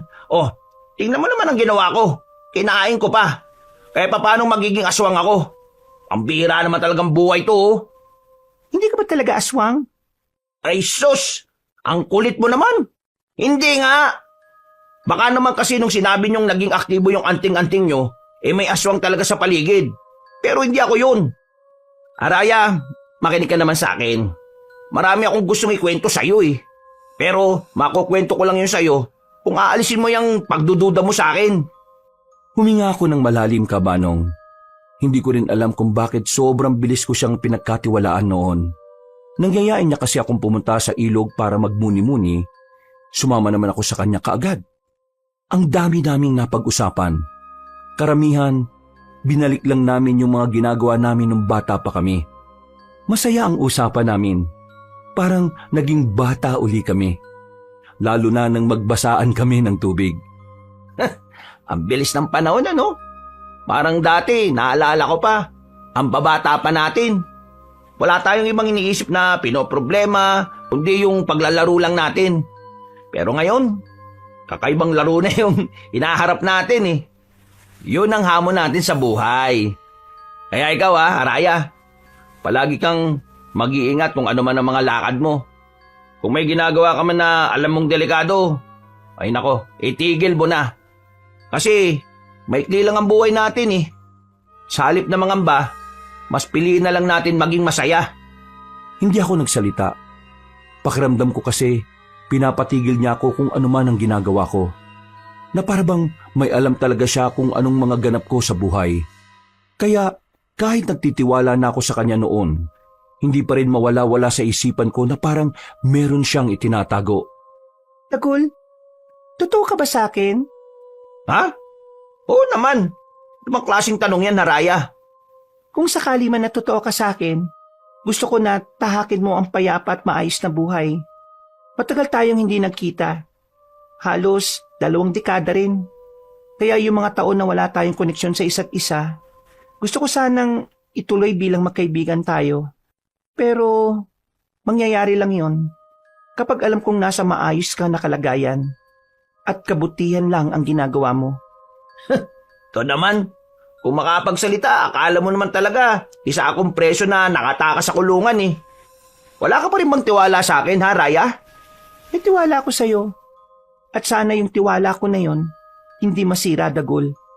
Ang tagal nating hindi nakita eh. Pero wala ka pa rin sinasabi sa akin tungkol sa kung ano man ang nangyari sa buhay mo. Lahat ng napag-uusapan natin ay kung ano tayo noon. Wala akong narinig sa'yo kung ano ka ngayon. Kabanong, nung mga oras na yon, alam kong may hindi talaga siya sinasabi. Nababasa ko sa mga mata niya na nagpipigil siyang tapatin ako sa bagay na hindi ko naman alam. Tumingin siya sa akin ng seryoso. Natagpuan ko na lang ang sarili kong nakatitig sa kanya habang papalapit ang mukha niya sa akin. Nang maglalapat na ang labi namin, nakaramdam ako na parang may tumusok na karayom sa leeg ko. Napatayo ko nang makita kong kakaibang ngiti ni Dagul. Ang kaso, nahihilo na ako nung oras na yon. Anong ibig sabihin nito, Dagul? Ay, nako talaga. Kahit na kailan, ang mga babae, napakadaling utuin. Alam niyo kung bakit palagi kayong naloloko ng mga kalalakihan? Kasi, kaunting bulaklak na salita lang, bumibigay na kagad kayo. Mga inutil talaga kayo eh. Sino ka? Hindi ko si Dagul. Bakit gamit-gamit mo ang mukha niya? Araya, ako pa rin naman to eh. Ang pagkakaiba lang, hindi na ako yung batang nakilala mo noon. Iba na ang landas na tinahak nga natin. Ikaw, mas pinili mong maging manunugis at pumatay ng mga aswang. Ako naman, mas pinili kong maging aswang at pumaslang ng mga taong kagaya mo. Bakit? Bakit ka napunta sa ganyan? Bakit ka humantong sa ganyan, Dagul? Bakit? Dahil pinagkaitan ako ng mundong ito. Mula nung tanggalin ng lolo mo sa trabaho ang tatay ko noon, nagkandal leche-leche na ang buhay namin.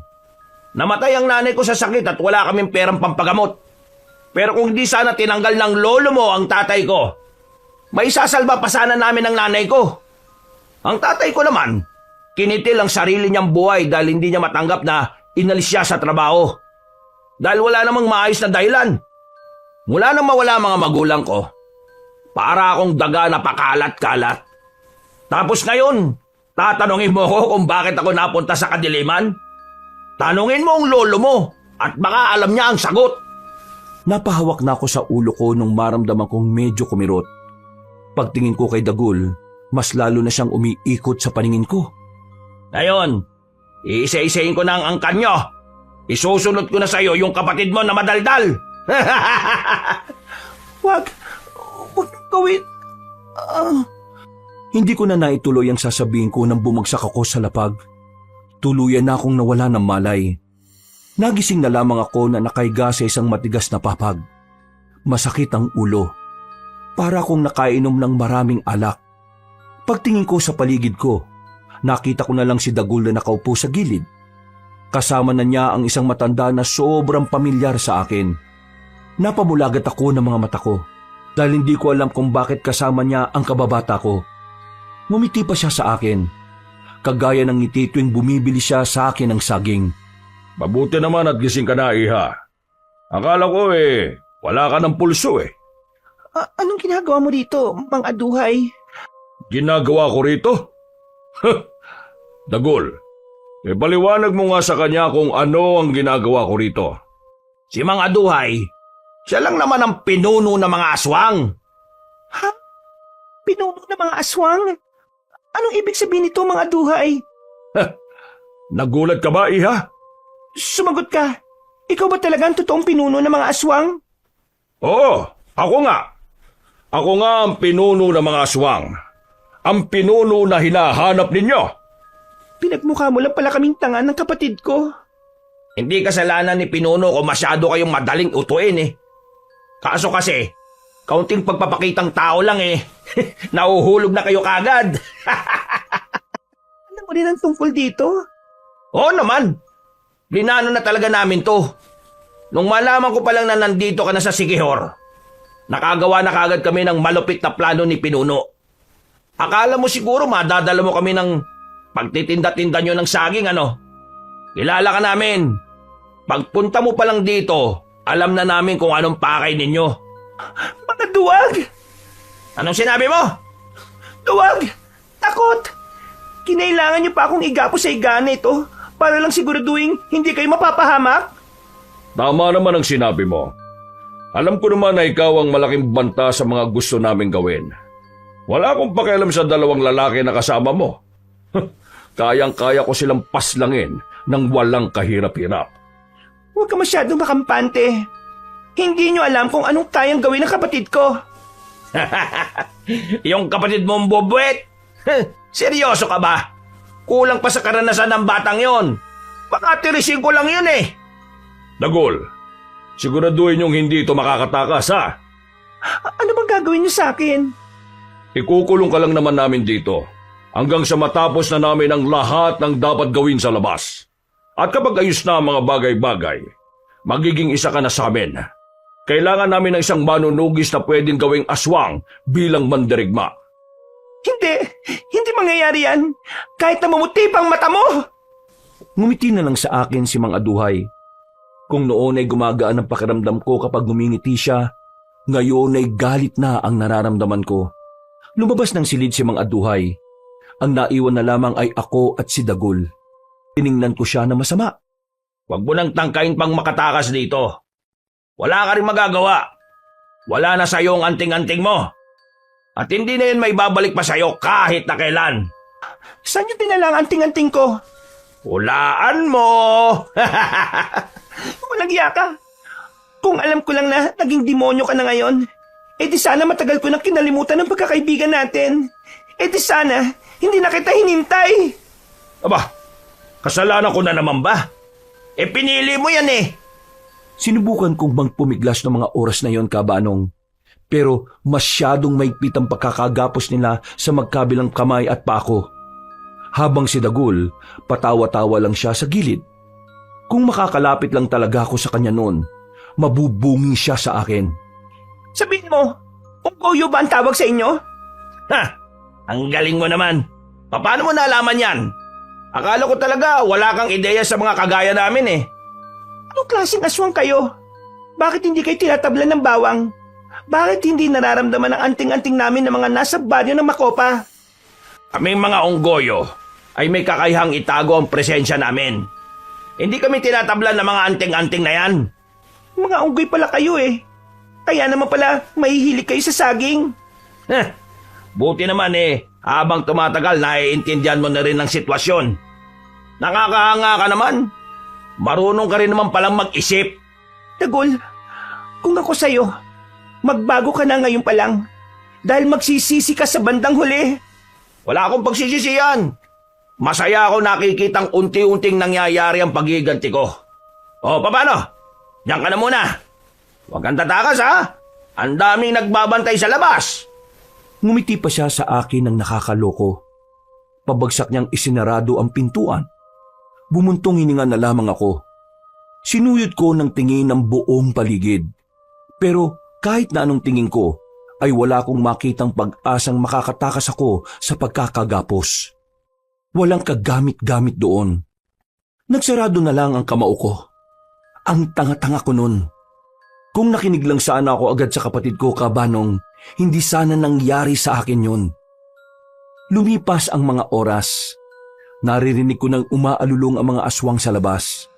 Sumapit na pala ang kinagabihan. Bagot na ako sa kinalalagyan ko. Hindi ko na alam ang gagawin ko. Wala rin kasi ang anting-anting. Wisit na buhay talaga to. Dapat talaga matagal ko nang kinalimutan ng siraulong yan eh. Humiga na lang ako. Ang akala ko, wala nang pag-asa na makaalis ako ron. Hanggang sa bigla na lang akong may narinig na kalabog sa labas ng pintuan. Napabangon ako ulit, Kabanong. Nang bumukas ang pinto, nakita ko si Bembong. Ang mga aswang na nagbabantay ay nakabulagta na. Pumasok siya kaagad at kinalaga ng pagkakagapos ko. Nakahinga ako ng maluwag. Buo talaga ang tiwala ko sa kapatid ko. Kahit kasi bata pa lang siya, kayang-kaya niyang lumusob mag-isa. Pero ginagawa niya lang yun kapag nasa panganib ang buhay ko. Maraming salamat dumating ka, Bembong. Hindi ko alam ang gagawin ko. Ikaw naman kasi, ayaw mo makinig sa akin eh. Niloko na nga tayo ni Mang Aduay tapos nagpaloko ka rin sa kababata mo. Mamaya mo na ako awayin. Umalis na muna tayo dito.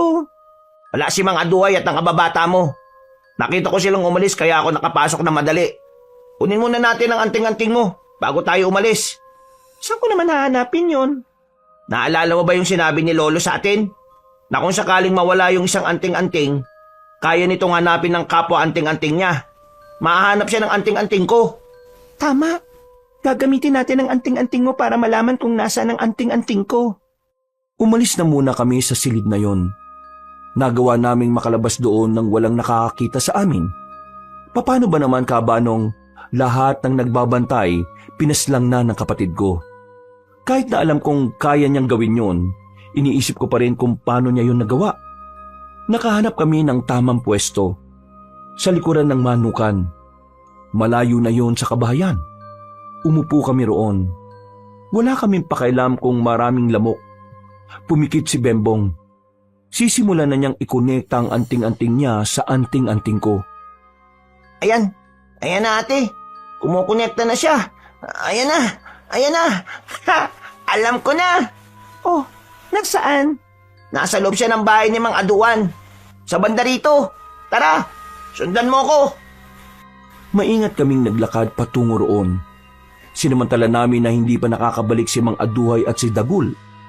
Maya-maya lang, nang makita namin ang bahay na matanda, walang pag-aalinlangang pumasok kami sa likod na bintana. Winasak na lamang namin yon para madali ang pagpasok namin. Binuksan ni Bembong ang aparador.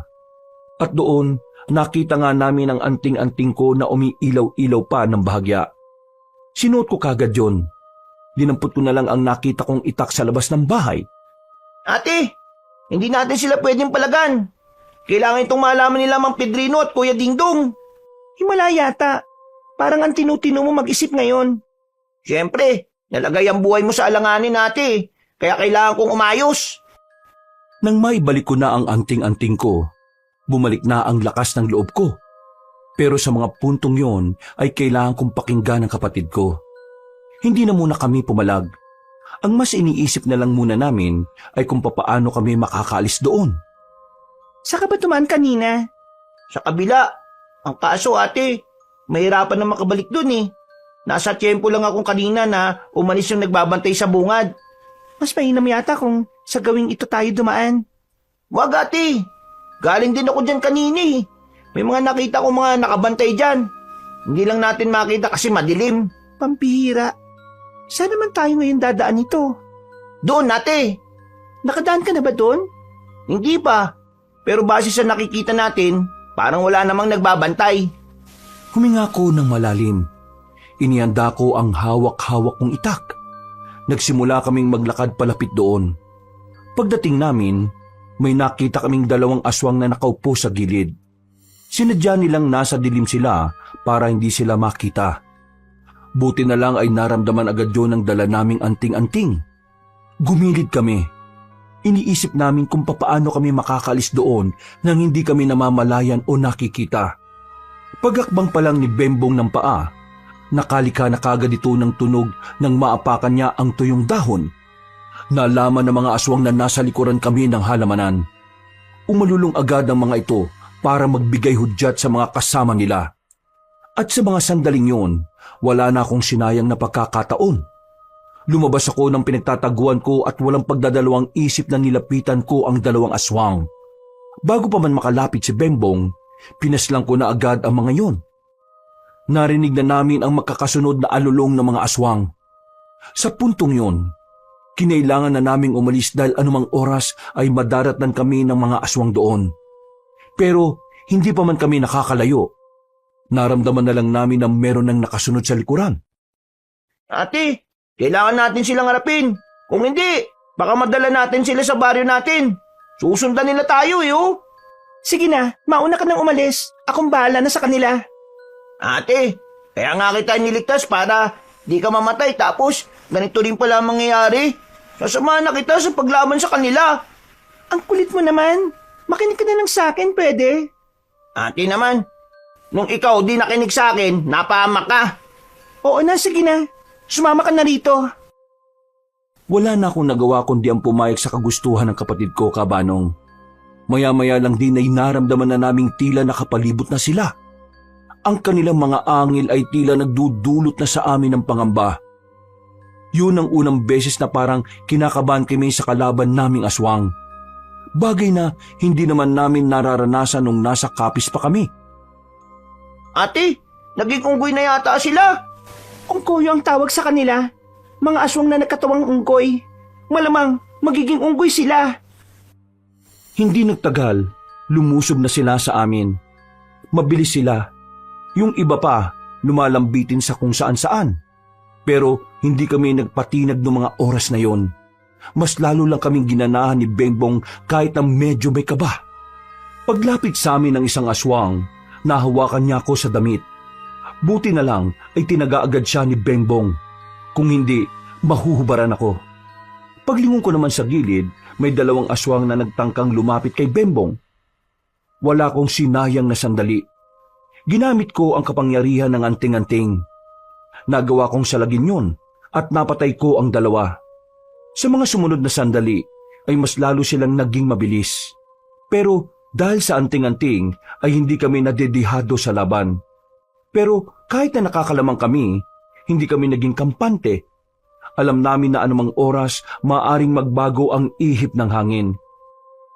Ayang kaya naman natin, ate. Hindi sila maubos. Kailangan na nating umabante. Sa ibang direksyon na lang tayo dumaan para hindi na natin sila madala sa baryo. Umabante na kami ng mga oras na yon. Pero habang umuusad kami, sumusunod din sila sa amin. Parang lalo silang nadadagdagan kapag may napapatay kami sa kanila. Habang tumatagal, unti-unti kong nakikita na kung magpapatuloy ang pagdami nila, mahihirapan na rin kami ng kapatid ko. Kaya naman, binilisan na lang namin ang takbo hanggang sa makarating na kami sa Tuyong Palayan. Mas tirik ang buwan sa parting yun. Kaya malaking tulong yun sa amin dahil makikita na namin kung saan nanggagaling ang mga aswang. Gamitin na kaya natin ang tunay na kapangyarihan ng anting-anting natin, ate? Wag! Ilalaan lang natin to sa pinuno nila. Aatake na sana kami sa mga aswang pero biglang dumating si Dagul. Pinagbababatukan niya ang mga kapwa niya aswang. Mga inutil kayo! Ang daming pabarating na kalaban! Ito ang inuunan nyo! Lumayas kayo! Abangan nyo yung mga kalaban at ako nang bahala rito! Paparating na ang mga manunugis. Wala na kayo magagawa. Nasabi ko na nga ba tama ang hinala ko eh. Aswang ka kasi, pangit ka. Hoy, bubwit! Akala mo hindi ako napatol sa bata? Yari ka sa akin ngayon! Masyado kang madaldal, ha? Hindi naman ako natatakot sa'yo eh. Ikaw ang dapat matakot sa akin. Hindi ka ba napapaisip? Niligtas ko lang mag-isa ang ate ko. Doon pa lang dapat matakot ka na eh. Hoy, utong lupa! Hindi ako nasisindak sa mga salita lang. Kaya tigilan mo ako sa sinasabi mo. Kasi, ngayong gabi, dalawa kayo ng ate mong hahalik sa lupa. Ang dami mong sinasabi. Hindi ko alam na mas madaldal ka pa pala ngayon. Samantalang nung bata pa tayo eh. Ni hindi ka man lang makapagsalita kapag may kaaway ka. Nako, babalik na naman tayo sa nakaraan. Ang mabuti pa simulan na natin to. Gigil na ako sa batang yan eh. Mukha naman siyang pa eh. Kung ako mukhang pa, ikaw mukhang alipunga. Nagulat na lang ako nang biglang tumalo ng mataas si Bembong. Agad itong nakalapit kay Dagul. Kitang-kita ko rin na inis na ang kapatid ko sa kababata ko. Kaya naman, hindi na rin ako nagsayang ng oras. Sinabayan ko si Bembong sa pag-atake. At kahit na dalawa kami, nagagawa pa rin makailag ni Dagul. Hindi kayo makakaisa! Anong hindi? Bembong, bilis! Nanlalaki ang mga mata ni Dagul nang makitang nasa gilid na niya si Bembong. Sinubukan niyang makailag sa pagtaga na ginawa ni Bembong pero naroon naman ako sa kabila. Hinataw ko kagad siya ng itak. Agad na tumagas ang dugo sa tagiliran niya. Si Bembong naman muling lumapit. Tinaga naman niya sa hita si Dagul para kahit na papaano mapabagal namin ang kilos niya. Umatras siya ng kaunti. Bigla siyang hiningal dahil sa ginawa namin. Aatake na sana ulit kami nang bigla siyang tumalon ng mataas. Ginamit ko ang anting-anting. Sinalubong ko siya sa ere. Tinamaan ko siya ng itak sa bandang kilikili.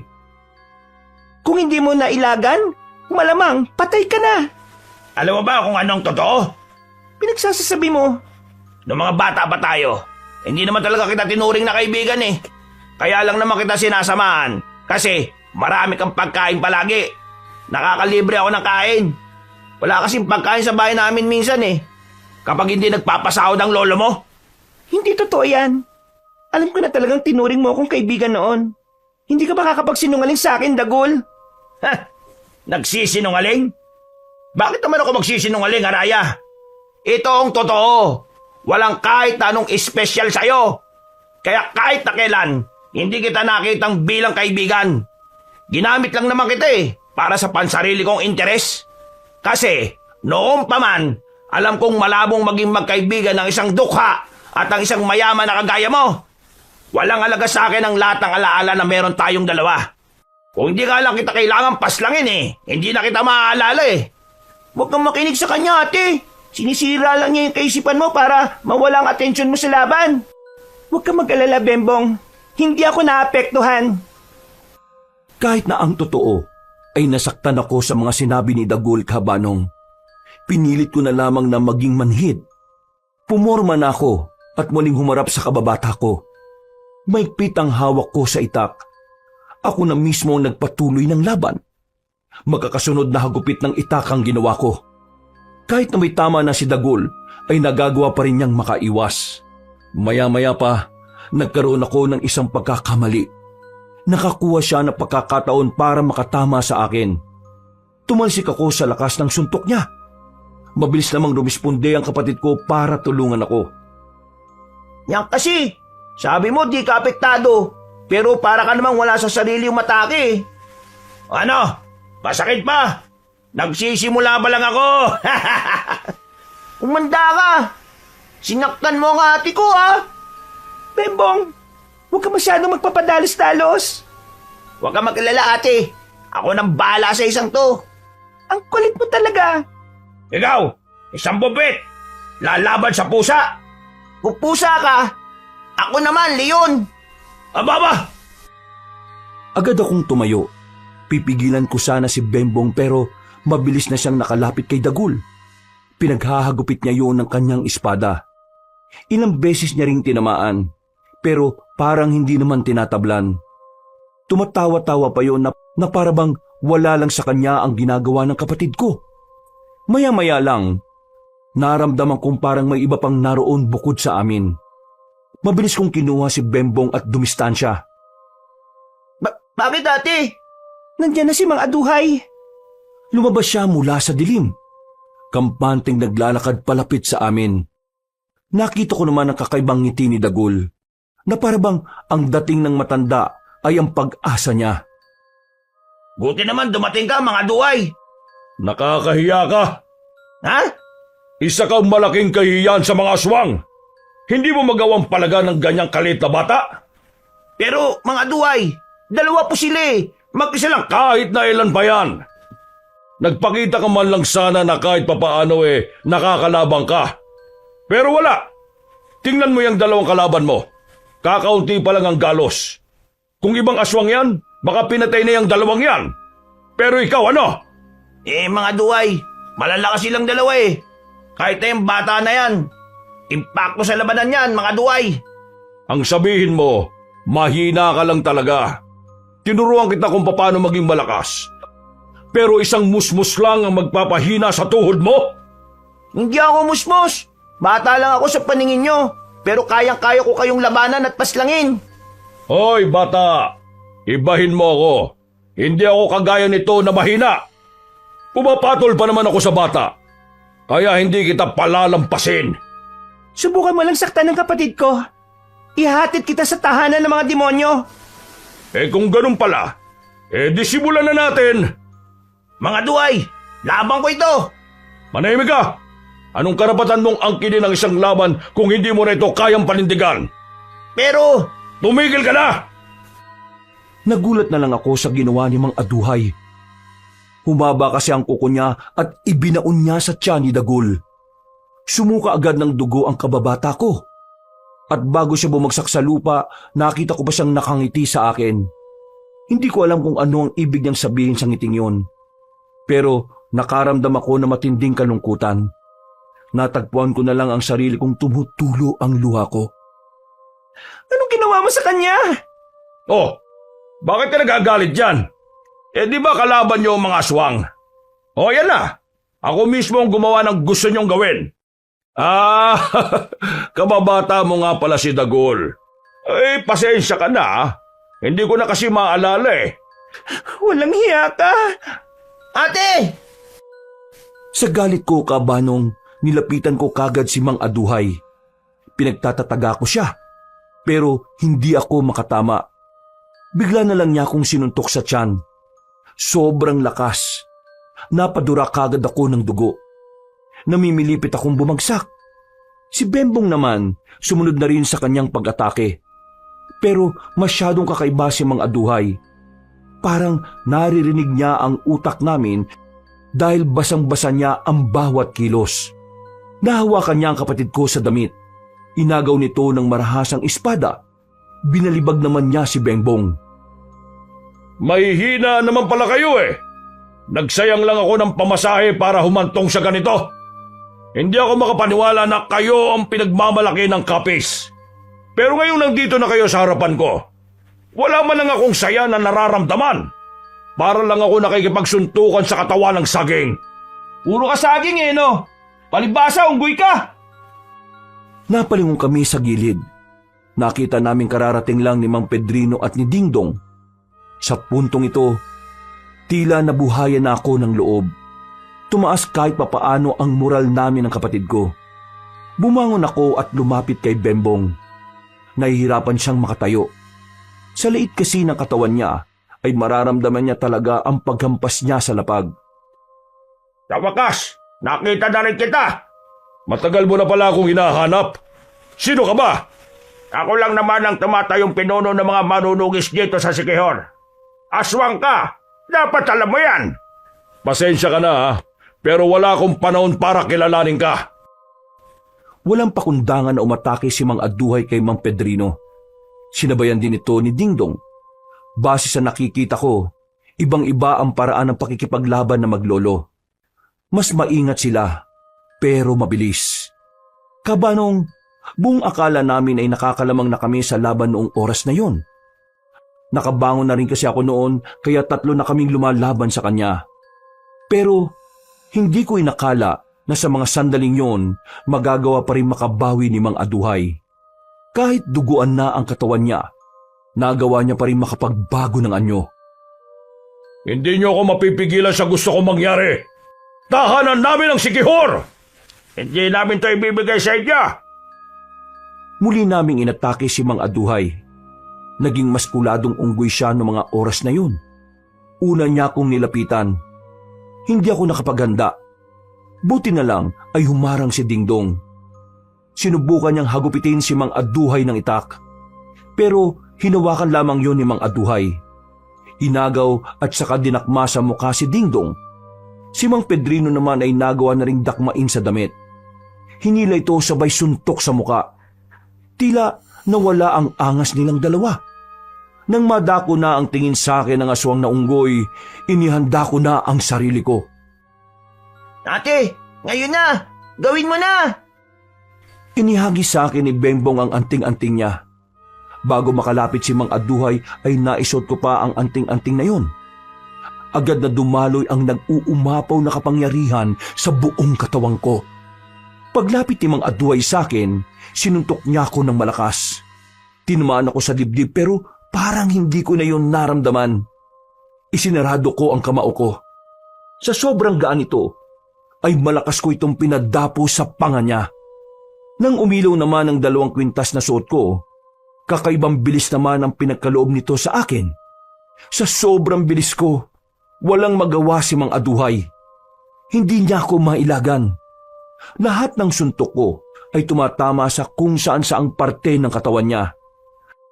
Ha? Hindi! Paano ka lumakas ng ganyan?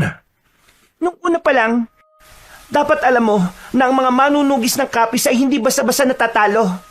Kaya ngayon, mararamdaman mo ang galit ko. Sinaktan mo ang kapatid ko, kaya humanda ka ngayon!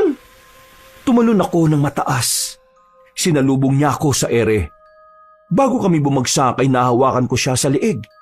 Diniin ko siya sa lupa. Sinipa ko ng maraming beses ang kanyang muka. Hindi ko yun tinigilan hanggat hindi ko nakikitang sumusuka siya ng dugo. Pero nagawa niya pa rin akong itulak at makabangon. Gigewang-gewang na siya. Pero nagagawa niya pa rin tawanan ng sitwasyon. Naririnig mo ba ang hiyaw ng mga kasama mo? Sinyalis yun na matatalo na kayo. Tagilid na rin ang laban nila sa mga kasama namin. Tangkapin mo na kahit na kailan ay hindi mananalo ang kasamaan sa kabutihan. Wala akong pakialam. Lalaban ako hanggang dulo. Humanda ka! Sa huli niyang paglapit sa akin, kinuha ko na ang itak sa ibaba. Walang ano-ano, hinagupit ko ang leeg niya. Sa lakas ng pagkakahataw ko kabanong, gumulong na lamang ang kanyang ulo sa lapag. Ang galing mo, ate! Magmula ngayon, hindi na kita aawayin, Haraya. Tunay ngang kakaibang galawan ng mga taga-kapis. Ang buong Siquijor ay nagpapasalamat sa inyong dalawa. Ginawa ko lang kung anong nakasaad sa misyon namin. Tinulungan ko na silang bumangon. Binalikan na lang namin ang iba pang aswang na natira. Tinulungan namin ang mga manunugis na matapos yun. Di kalaunan, tuluyan na nga naming nakuha ang tagumpay. Idiniklara na ni Mang Pedrino na wala ng banta sa buhay ng mga taga-Siquijor. Kabanong, ang laban na yon ang tumatak talaga sa puso ko. Lalo na't sa laban din na yon nawalan ako ng matalik na kaibigan. Pero sa kabila ng pagbabago ng kababata kong si Dagul, ipinagdarasal ko na lang na kung magkikita kami balang araw, makikita ko na rin ang dating siya noong una kaming nagkakilala. Hinabukasan ay nakauwi na rin kami ng kapatid ko sa bahay. Inabutan namin si Aling Pina na nagwawali sa bakuran namin dahil sa mga tuyong dahon. Diyos ko, ano ba nangyari sa inyo? At bakit may mga benta kayo sa katawan? Galing lang po sa gubat. Sinubukan namin mangaso pero delikado pala kasi madulas sa gubat kaya ayan. Masakit po ang likod ko, Aling Pina. Pwede po ba akong makahingi ng masarap na puto? Puto pala ang gusto mo? Aba, sige. Magpapaluto ko ngayon. Uy. Narinig ko, may puto. Pengi ako. Hindi mo narinig. Ang sabi ko, magpapaluto pa lang ako. Ay, kala ko naman nandito na. Sakto, nagugutom na kasi ako eh. Oh, bakit? Anong nangyari sa inyong dalawa? Nasabi na namin kay Aling Pina. Siya na lang ang tanungin mo. Aling Pina, ano ba nangyari sa kanila? Ay nako, bahala ka dyan. Mabuti pa samahan mo na lang akong bumili ng rekado. Magluluto tayo ng puto. Umalis silang dalawa at napapangiti na lamang kami ni Bembong. Kabanong, masasabi kong naging masaya rin ang pananatili namin doon kahit na kailangan pa naming humarap sa matinding hamon. Pamilya na rin ang itinuring sa amin ni Aling Pina at ni Jano. Si Mang Pedrino at Dingdong naman ay sumama sa aming papuntang Capiz para makilala ng personal ang pinakamababangis na manunugi sa probinsya namin. At sa mga sumunod na taon, dumadalo-dalo pa rin naman kami sa Siquijor. Nagpabalik-balik na lang kami doon. Hindi pa rin nalalaman ni Jano at ni Aling Pina kung ano nga ba talaga ang ginagawa namin doon.